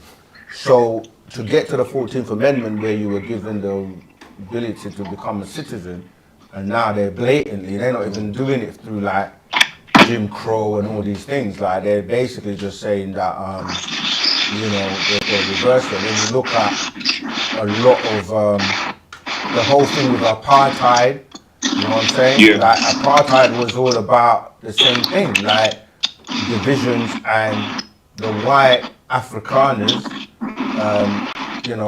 taking land and all of that. And, recently there was stuff that was going on in even like, Nigeria. Trump was saying that Christians were being murdered and all kind of stuff. So when you start to look at these tensions and people that want a race war, amongst people, not just black on black, but they're always behind the scenes, as you were saying, like there are agendas, So it's a sad situation. This is why Wu-Sabat is here, so that people can learn and know about self and kind. I'm not sure if that interference is coming from your line, but it's racial blindness. That's why the Patarat, the way, is here to help, people get to know that we are one worldwide wherever we are, and to unite. And of course, we are uniting worldwide, and those that fear us coming together are going to come up with all kinds of methods to turn us against each other. Because they know Wu-Sabat is having an effect on the planet. This is why they created this thing where the Africans are fighting amongst Africans. That's what they want. Yeah. Right. It's all plans, but we've got a plan as well. So even over here, you see that what they call the far left, and they're trying to incite many things where like with the immigrants and people are coming to take over your jobs and all these kind of things. And unfortunately, a lot of it is by design by these security forces. So it's all about education and letting them know, that they're family and that you got to stop that. To be honest, yeah. Because remember this as well, yeah. If you go back to the history of South Africa with Mandela and all of that, Mandela was an activist fighting for his people. But when he got arrested and was jailed, he got lobotomized, right? He got lobotomized to the point where when he came out, he was no longer the fighting activist warrior for his liberation of his people.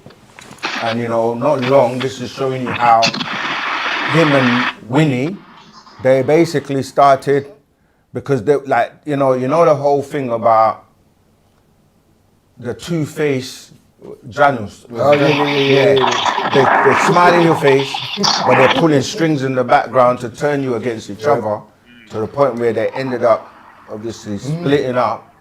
And then, although it looked like he was now the president, but he was not really the same person, and people were pulling the strings in the background.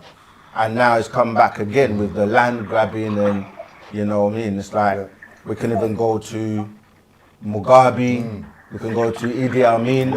There's so many stories of the West interfering with the affairs of African countries to kind of instill their own leaders or puppets that they then control for their benefit. So, this is what I can see that is actually going on. So they just need to be educated and know, like, Wu-Sabat, right knowledge, right wisdom, and right understanding, because that's a madness that fight in your own. With that being said, would you say that it is the Western world that's got the influence of why South African people are doing what they're doing now to other fellow Africans? All I can say, if you follow the trend, like you remember when the president of America and people like Elon Musk and people like Jeff Bezos of Amazon, these are all, if you look at their background, they're all South Africans. And there was this talk about, basically they want to have an influence. If just do some research about them and like what they want, what's their agenda. I'm not saying for sure that is them, but I'm just saying when you look at the people that are influential or have power and money and what they want with South Africa, you can kind of follow the money and follow what what they want and how that would be implemented by pulling certain strings in the background, because like you say, it doesn't make any sense. It's like people that fight each other, they're the same people, but because of religion or because they're wearing a mental uniform, it's like a soldier that will wear a uniform and go and kill their own or unalive their own from just following instructions, knowing that it doesn't make sense. And it's the same thing. There has to be a reason why, what are they fighting for?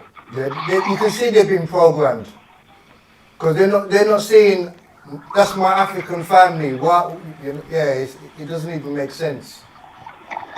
Yeah, absolutely. Yeah. But they are waking up. They are waking up, because people are reporting on the case as well, saying why are they acting that way.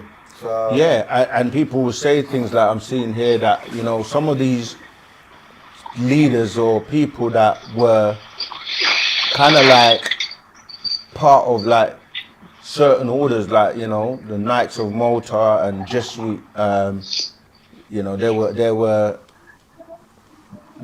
connected to the Vatican, and there's so much that we can unpack when you start to look at how these wars and things are orchestrated. Yeah. Okay, tour forward. Does that help? Yes, that definitely helps a lot. Zamalu. Takatera Fozama. There's a question here. Do you know if Admiral Richard Byrd have any contact with beings in Antarctica, and if so, do you know what particular beings they were? Yeah, that's covered in this Shambhala Nagatar, cities within the earth, that we were talking about before. Let's see if I can find that section. But yeah, he was actually a spy, but yeah, he did get taken. He was taken into the inner earth. I'm trying to see if I can find it. Yeah, here you go. It's on page 39 of this Shambhala and Agartha, Cities Within the Earth. So I'll read a bit of it. It says, has there been other accounts of people going to the inner world? Answer, the most famous story that is told is about a man, Admiral Richard Evelyn Byrd. In the year 1947 AD, Byrd made a flight into the south polar region of the world. Before he took off on his journey, Byrd made a mysterious statement. I like to see that land beyond the pole. That area beyond the pole is the center of the great unknown.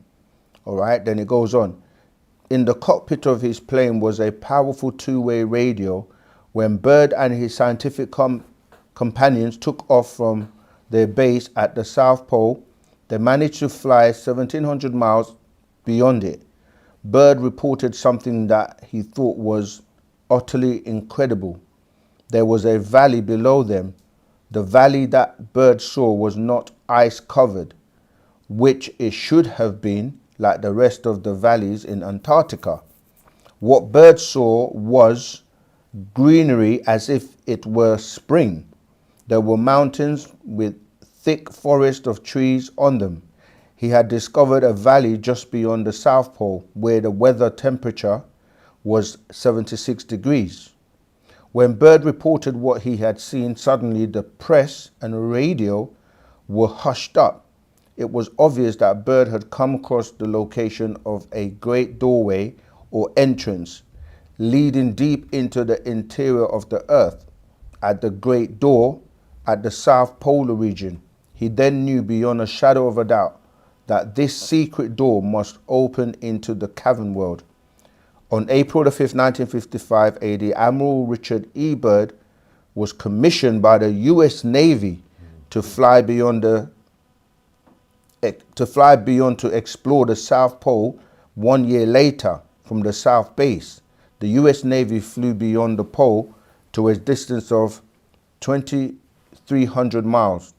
Frank Edwards, a UFO researcher, author, and student of the spacecraft phenomenon, wrote an article in the July 1958 AD issue of Fate magazine. Quote, in Admiral Richard Byrd's report of his first trip to the Antarctica, his group discovered two large blue-green lakes of water in the very midst of that desolate expanse of eternal ice. There was no trace of any volcanic heat supply. In fact, there was no visible means which could explain the incongruous coexistence of warm water lakes in the ice caps of Antarctica. Admiral R.E. Byrd made note of still another strange aspect of the lakes. Alongside one of them, he wrote, were long, straight, black lines which resemble blast marks. I want to kind of hurry up because there's a lot to read to get to when he says people were surprised by Byrd's report about the blast marks. However, it really shouldn't come as a surprise because there were nations already in the South Pole long before he got there who were using the South Pole as a launching place for satellites and missiles. Richard E. Byrd reported the discovery of a large warm water sea near the South Pole and stretching beyond it. And now in more recent times, newspapers are publishing reports of strange lakes and sightings around Antarctica. One such article appeared in the Globe tabloid dated January 18th, 1983. I'm going to try and skip and go there's so much information with this whole, right here he says, I'm going to jump to a bit further down. If you take a closer look at the Byrd story, there are important dates and historical facts that were left out intentionally. The dates do not match up. What do I mean by this? It is a fact that in 1946 AD, under the disguise of a scientific expedition, 8 nations sent a cooperative military mission to Antarctica. The American mission was led by Admiral Richard E. Byrd, who commanded a fleet of 13 fully armed US Navy ships and 4,000 men.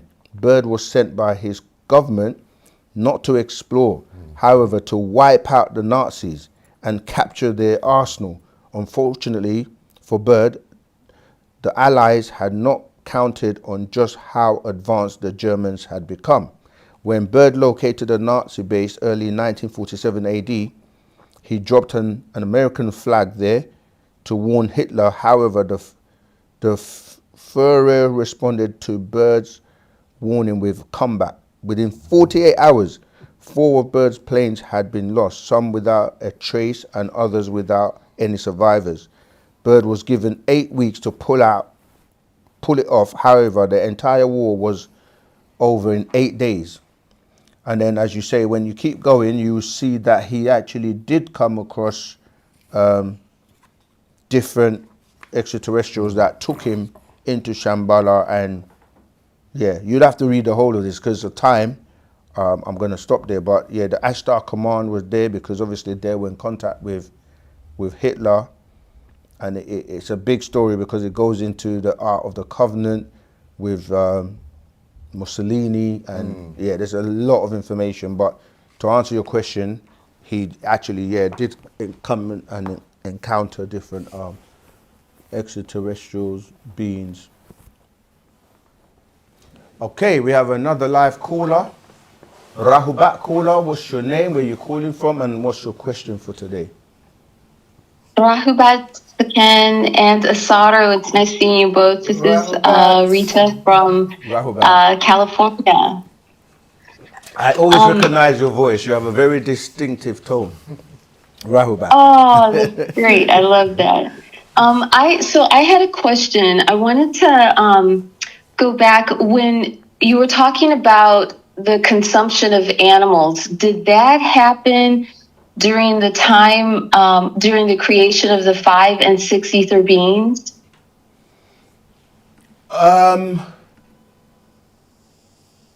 Good question. Because you had the Anunnaki or the reptilians that were eating the Pataites. That was before the Adamites. That was before the Adamites. So it would have been before. Even as I was saying before, with like, remember the time when the dinosaurs were around. I mean, you can find most of that in the holy tablets because the dinosaurs were also eating the humans. Because you had the dinosaurs that were what do you call meat eaters? Carnivorous. And then but in terms of the Adamites, yes, because remember the whole point of the Pleiadians making the Adamites was so that they would stop being eaten by the Draconians. You see, because the Draconians were eating them, and they decided to make a deal and say, if we give you a substitute food source, would you leave us alone? But they had to get the formula from our ancestors, and that's all in the 21 plus 21. No, what am I talking about? What's it called? Is it the 9 or? The mitochondrial DNA. I'm trying to. Is it 18? That's it. 18 plus 1, 18 plus 1, 37 genes of the mitochondrial DNA. They had to get that formula to be able to do the graftation. And what our ancestors were planning on doing is, in that formula, is that once the the Draconians ate the Pleiadians, they would also then die off. Yeah. Because they were trying to solve the problem of these meat eaters and bloodlusting beings. So, yeah, so that's why they created the Adamites 6,000 years ago.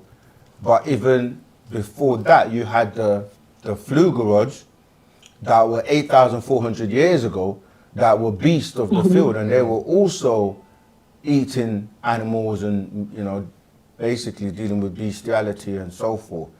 And then you had, so it's a lot of different timelines in terms of beings that were eating animals and eating humans as well. So that was, yeah. Yes, because I'm in, you know, in all of my research, I'm understanding that even when people were enslaved, they were here in the Americas, they were also being consumed. Exactly, exactly. So it goes back to these extraterrestrial beings. When you look at the word cannibal or Canaan, it all ties into that, because as you say, these beings that became hemophiliacs, they were basically following and practicing what the deities that they worship. And that's why even till today, when people are going to church and talking about eating the body of Christ and drinking the blood, and that's all part of it, because their nature is still very much of, you know, carnivorous and being cannibals. And they go to restaurants, and today they eat meat, but they will say, I want my steak rare, which literally means I want it raw with blood. So, and it's not something we naturally do, you know, and there's so many, you know, that you can go into certain restaurants and there are secret codes which you say to get fed human flesh. Pizza. And with the files that have been exposed, you hear a lot of these beings that they want to eat human young children, and they need to eat them alive, because that adrenaline, that they get excited by that. So there's so much coming out in terms of these beings that are bloodlusting, bloodthirsty deities that want sacrifices. You know, you read the Bible and there's just so much in terms of sprinkling blood over the altars and, you know, offering animals, and, you know, remember the Isaac story as well. So, yeah, and today people go to church and take communion and say, you know, they want to eat the flesh and drink the blood, which is all tying to, if you look at Dracula, that ties into the Draconians from the Draco star constellation. And what does Dracula do? He feeds off of blood, and he can't come out into the sun.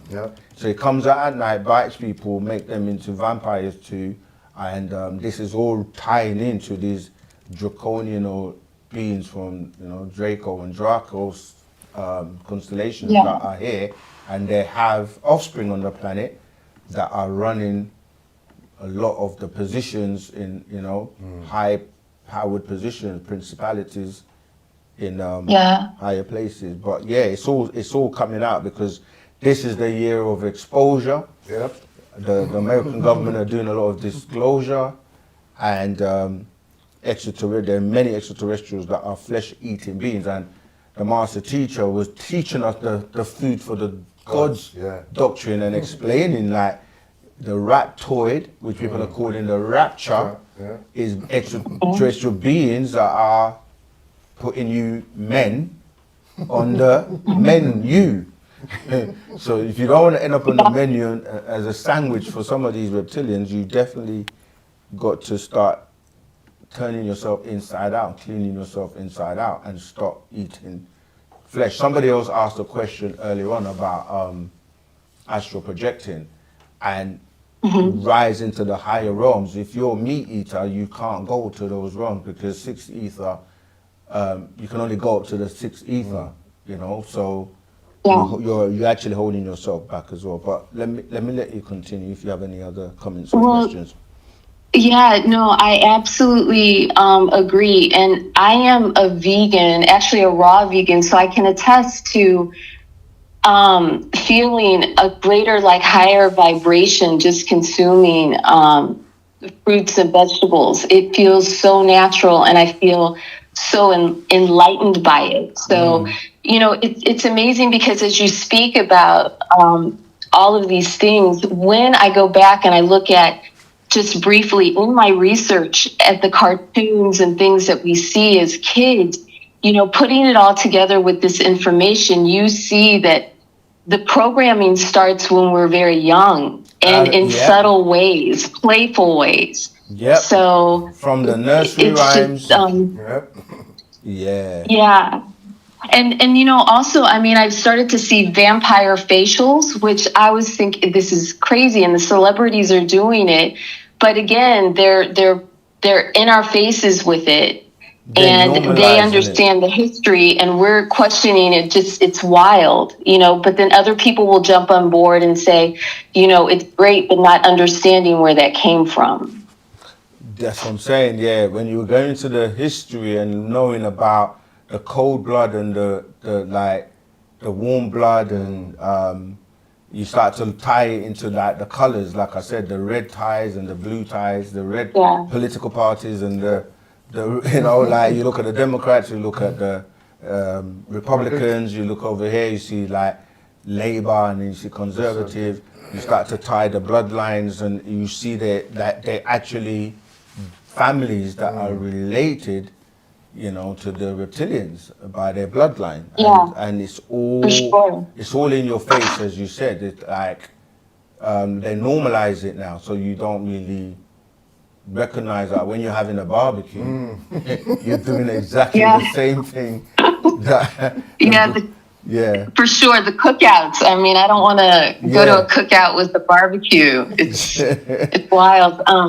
So I did, you know, I did want to say quickly, I'm reading Zahuti's Vision, and I read through it, but I had just some quick questions regarding it.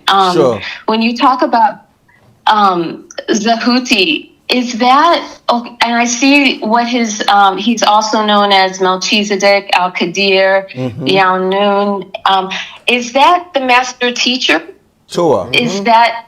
Okay, because on Sirius and Orion, there were already beings there. The Natharu, the 93 beings, is that correct? That's right. Yeah.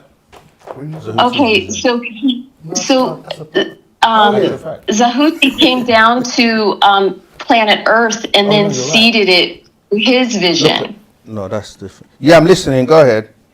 Okay. I just wanted to make certain. So at some point, let's see, I think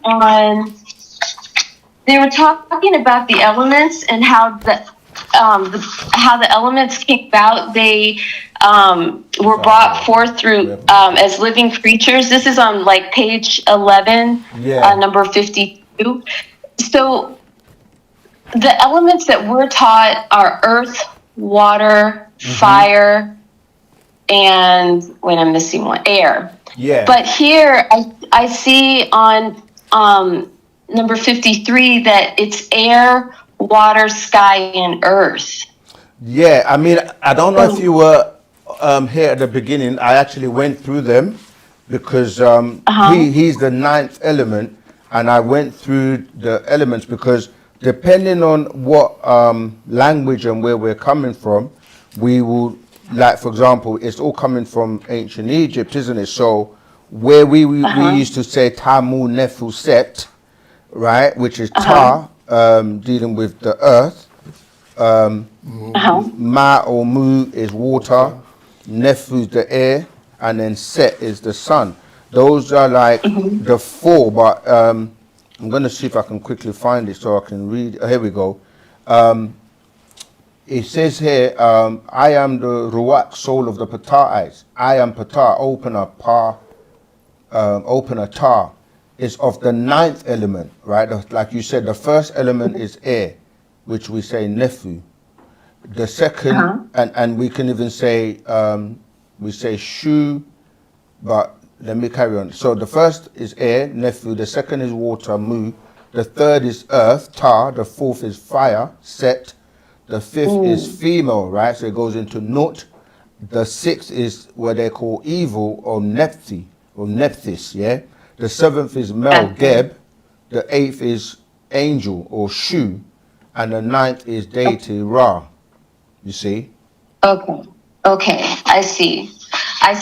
And then, so Zahuti also, so there was a dragon that appeared to him. Is that like an actual dragon? No, what he was saying is, it's like, okay, most people don't know their true form. So what he was saying is that he was able to see his form in another another dimension. Like a mirror? I'm trying to. Oh, here we go. It's on page 4. So it's like as he was meditating and trying to. It's like when we see ourselves, for example, you're just looking at a reflection of light that is sending signals to your brain to make the image that you have. But when you go scientifically, this is because of the nutation rate that is set to keep your body in the form that it is, with the atoms held in place, right? However, your true form, if you were to see yourself properly without the illusion of what we're seeing, what we think we're seeing in this visible light spectrum, it will be different. So if I just go into the page, page 4, I'm just trying to see if I can lead into it, but it's basically explaining that, as you say, that he was seeing himself. I'm just trying to find that piece. Yeah, here you go. I'll read from page 4, verse 9. Well, actually, I go from 8. One day, the Houthi, whilst walking in the desert in a desolate site, gave himself over to rest and prayer and meditation. 9. Following the secret instructions of the temple, he gradually released his arch, or his etheric being, which is the non-physical you. Ether is before the lightest atom, hydrogen. Therefore, once the Houthi released his arch, that's his etheric, this action freed his higher consciousness from the bondage of his khat, which is bodily, the body senses. 10. Thus he released his divine nature, which revealed to him the mysteries of the transcendental spheres. 11. That are the spheres above the material plane. 12. He then beheld a figure, terrible and awe-inspiring. 13. It looked like a great dragon with wings stretching across the sky and light streaming in all directions from its body. 14. The great Draco, or called to the Houthi by name and asked him why he meditated upon the world mysteries. First, terrified by the sight, the Houthi fell down, beseeching it to reveal its true identity. 16. The great creature answered that it was, in fact, Nathor Asar, who was ruler over the earth and became ruler of the sky. And then it goes on, 17. Nathor Asar, while in the state of Draco, is seen as the mind of the universe, the creative intelligence, and the absolute ruler of all. 18. The Houthi then besought Asar to disclose the nature of the universe and the constitution, which are the fundamental principles of Natharu. 19. The dragon Equicid? Yeah. Bidding that Zahuti hold his image as the great Draco in his mind. Immediately the form of the dragon changed. Where it had stood, there was a glorious and pulsating radiance. The radiance was the spiritual nature of the great dragon itself. Zahuti was raised into the midst of the divine effulgence, and the universe of material things faded from his consciousness Yeah, I don't. Obviously, time was of the essence, and but yeah, if you keep reading, it actually is explaining to you that it was himself. Yeah. Gotcha. Okay, I totally understand that. The last question that I have about Zahuti's vision that I wanted to understand, Zahuti created a being on this earth that was both a hermaphrodite, correct? Yes. Is that the first? That was the first being that he created. Tua, and you can read that. I think is in existence how and why. Yeah. So, was there a question following that? Yes. Okay, because so after he created that being that he loved so much that had both male and female parts, then I just want to be clear that this being was then able to create other beings. So for a while it was just a land of is that hermaphrodites or were they males and females? There were males and females. That's why I'm saying if you read existence, how and why, I think is that scroll. It goes into that because the genders that we are familiar with, the XX and the XY, there were those genders before that, which are XYX and YXY, which is dealing with the hermaphrodite and the hermaphrodites. And then, like you say, they evolved to the point where they were then able to procreate, and they used to give like birth to twins all the time, male and female, but then over time that then changed. Yes. Okay. Because it seemed like after he created the first being, that there was a land of just hermaphrodites. Yeah. That then at some point there was a separation between the male and female. Exactly. Okay. Yeah. All right. I just wanted to make certain. I mean, it's absolutely amazing, and seeing the images in the book. I was intrigued, but I'm going to go back and read it a second time because I know there's always something else I'm going to gain from. So. Okay. I'm just going to read a little bit from this other part of that called Zedi Wu Zahutimus, right? And it ties exactly to what you're saying. I'll read from verse 154. It says, this coincides with the nature of a muknashu, hermaphrodite and hermaphrodite, whose body vibration is double that of a single female or a single male, and thus two genders, 155. Or they are in tune with two worlds, physical and spiritual, 156. Or two states, like Mercury is a liquid and a metal state at the same time. Also, the symbol for the planet Mercury is also the same from the hermaphrodite, 157. And so, after the test of Reyemus, Moses the Houthi, the snake ruler, passed the staff on to him.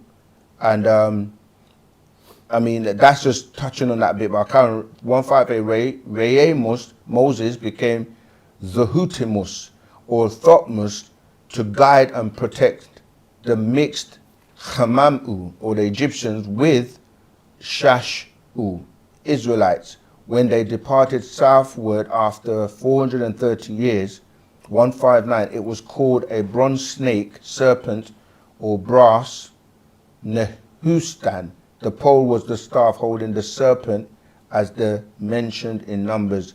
But then that's where that same being became that serpent that they said in the, ties into Ningishzida, and the serpent in the garden that was speaking to Eve. But that symbol of snake also then became, because when you're saying dragons and snakes, you're dealing with reptilians, and that still that became the symbol of the medical symbol. Yeah, it's true. Okay, and then the final question: what planet were bees from? Orion. Orion. Okay. Awesome. Yeah. So you had you had Orion and Sirius basically. You had the males from Orion and the female from Sirius. Or we say Sa'at Wu-Sabat. The bees, when we talk about bees? No, I said the beings, the females. Oh no. My question, bees, Oh, like the bees. little insect. That's what you said, Bees. You know what? Oh man, the bees. There's a nice. Gonna take a bit of time, but there's a. Let me see if I can quickly find it, and I'll read it for you. Because a lot of it's the insects very were important. transported here from other planets. Yes. Like I remember you saying that. And in the vegan community, there's a lot of commentary about bees and how some vegans are choosing not to eat honey because, it then wouldn't be considered vegan. And it's one of those things. I eat honey. I love it. Yeah. But, I know we're not consuming the bees. It's the bees' product. So I just wanted to understand where they were imported from. Okay, I found what I wanted to read. I'm trying to see if we're going to have enough time. Which is very interesting that you're talking. Here we go. Right, I'm going to read this, and then I'll let you think on it. Right, so it says bees. The difference between the bee and the fly. Yeah, bees have a home. They build a home. They live in a community. They all have their assignments by what they were birthed to be, each with their task, and the bee produces product, which is honey, a honeycomb, and help germinate flowers, whilst the fly have no home, no nest to return to, do not work together like American Negroids, wanderers, live off of the dead like 6 ether. They're filthy, rotten, decay flesh. Death they live off. Some flies bite, some bees sting. Have you ever been attacked by a swarm of flies? Bees protect together. Yeah, I've heard of a Venus flytrap. Wonder why Venus? Are bees from another planet? Well, heaven is said to have milk and honey. So bees must be in heaven also to make honey. So yeah, the bees were transported here. They are extraterrestrials. Even if you look at the whole way they hover, what people call flying, look at their body weight compared to their wings, and it's impossible for them to use those little wings to carry that weight.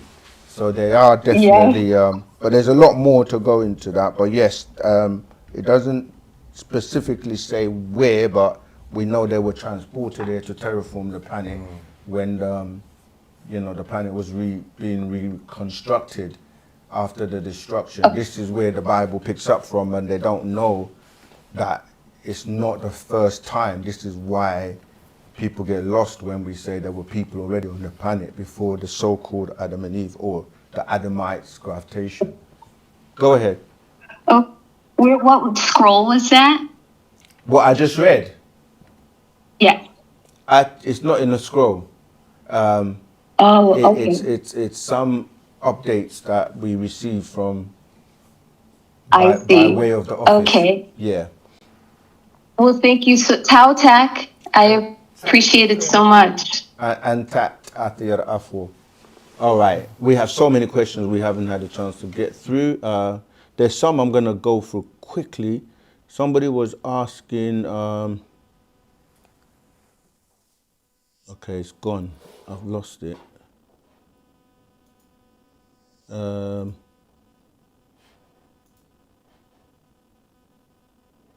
Yeah, that's a long question, Tyler. But there was a question I saw, but it's gone. So I wanted to answer it. Okay. Is there any questions that you have? Okay, let's go. Yes, actually, I haven't gone through many from YouTube. So, you got some? Yeah, Ray Sananda, have you guys seen young Pharaoh talking about the Anunnakis are really spiders. Listen, I ain't giving young Pharaoh any airplay, any airtime because he lost his credibility a long time ago. There was a young smart brother that came on the scene, and over time he kind of like lost the plot, and there was a time where he was actually very disrespectful to our master teacher. So and even just like people are saying all kinds of things, and they're saying he's been cloned, and because when I started to see him doing things that he was against to his own physical body, I was like, as I said, we don't want to go into that. Let's just move on to another question. Right, I can't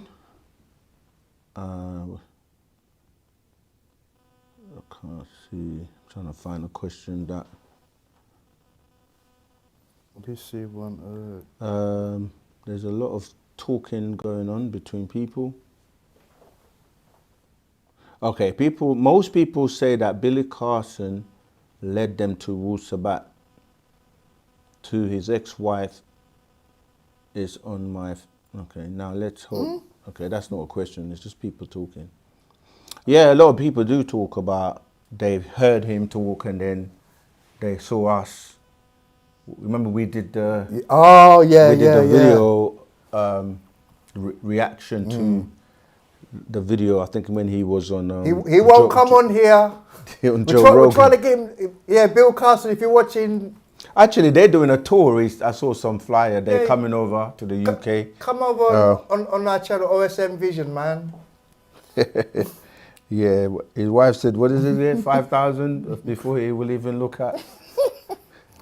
No, let's stop it. Let's stop it. Let's stop it. The last question before we wrap it. All right, go on then. The last question is from TikTok, and it says, can you explain gravity? Like, what do you mean, can we explain it? It's one of the laws of science. Opposing forces, yeah. When you throw something up, what happens? It comes down, right? Why? What makes... It's an invisible force that attracts any two objects with a mass or energy towards each other. So when you start to look at things, like it's all about electricity and magnetism. We say electromagnetism, which is really how things are held together, and the attraction, the centripetal and centrifugal forces. So it's a bit of a broad question to say. So how many questions we got left? Can we explain? It's very broad. It's like saying, can you explain what other physical, like scientific phenomena, like it's dealing with the mass and the gravitational pull, basically. Go on. So this one is from Instagram. Yeah. And this is the actual last question now. It says, Rahubat Zamalu, do Etherians use Misbatia / Nuwapic to communicate when communicating telepathically? Well, we read it. They're able to speak any language. Yeah. So what they will do is, even Greys, many people have said that when even the master teacher, if you read the Akasha records, he explains that they will speak to you and you can hear them in your mind, the language that you understand. So they're able to convert what they speak to what you understand. So if you speak Misbatia, then they will speak to you in Misbatia. If you speak English, they will speak to you so you can actually interpret. It's like having a translator, basically. So they're able to do that. And now you've even got technology that does it. You've got implants that they can translate from one language to another. So highly advanced.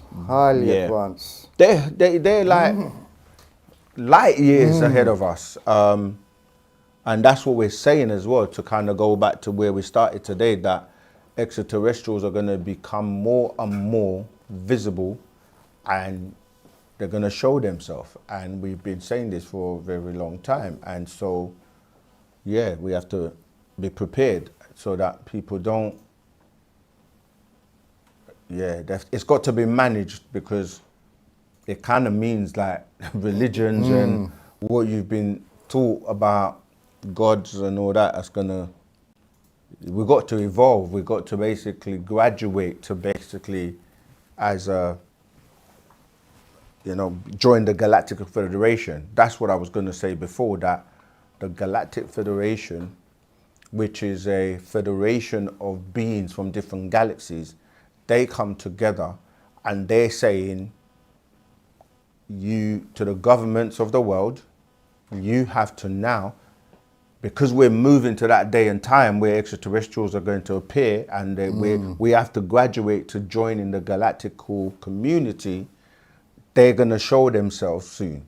And they're saying, if you don't deal with it, we're going to show. We're just going to have to deal with it. And you don't want to shock a lot of people and scare people and create chaos, because it's all been about control. But now it's time.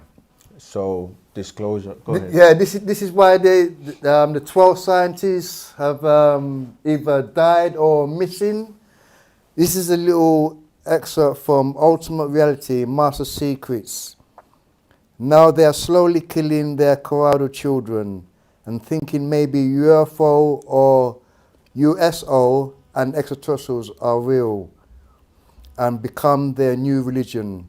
Only this time, no need for faith or belief, because their leaders have the proof, and their cadets, crafts, and their bodies, and does not know how to tell the children the truth out of fear.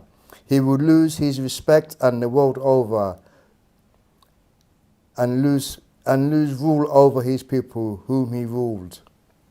Yeah. So this is from Ultimate Reality, Master Secrets. So this is why the scientists are either missing or unalive. Yeah, a lot of people that have been whistleblowing or like exposing, and I even saw social media where, remember the one that Obama supposedly admitted that they were aliens, and then they asked the president about it, and he was just like, he shouldn't have said that. Yeah, he said that that's classified information. Yeah, he basically said that there was a term he used, but basically saying he wanted I'm going to bail him out. But the thing is, what's funny is he was asked, do they exist? And he didn't answer that question. He was like, he's kind of violated by releasing unclassified information or something. So, classified information. So that was in fact actually telling you. But yeah, like it's gonna come out. Don't say we didn't tell you. Yep. You gotta be prepared. For us as Nuwapians, we've been ready, because this is good news for us, man. We've been telling people this for years, and the Master's written so many books about this, Are there UFOs amongst us? Yeah. Mission Earth and the extraterrestrial involvement. Extraterrestrials and creation. Is God an extraterrestrial? Risk and Alien, Fact or Fiction. Risk and Alien, Fact or Fiction. Anunnaki and Nibiru, Fact or Fiction. There's so many books. My Brother the Extraterrestrial. Yeah. There's so many books covering this UFO, UAP, and the man from Planet Risk. Classic, classic. Moisar, Tawukum, and Wadu. We're saying thank you all. And until next week, same time, same place, do your part by sharing, liking, subscribing, commenting on all our videos, because we have to get this information to the world. We have to get the world to wake up so we can evolve and graduate into becoming a part of the galactical community. If we don't, this planet is up for judgment, and it may just get Star Holocaust business. All right, Wadu family, we have to stay positive and stay optimistic. And it's a great and dreadful day. Great for some, and dreadful for others. Which side are you on? Are you a celestial being or a terrestrial being? Yeah. All right. Pukawun, Wadu. Wadu. Thanks for joining me today, my good brother.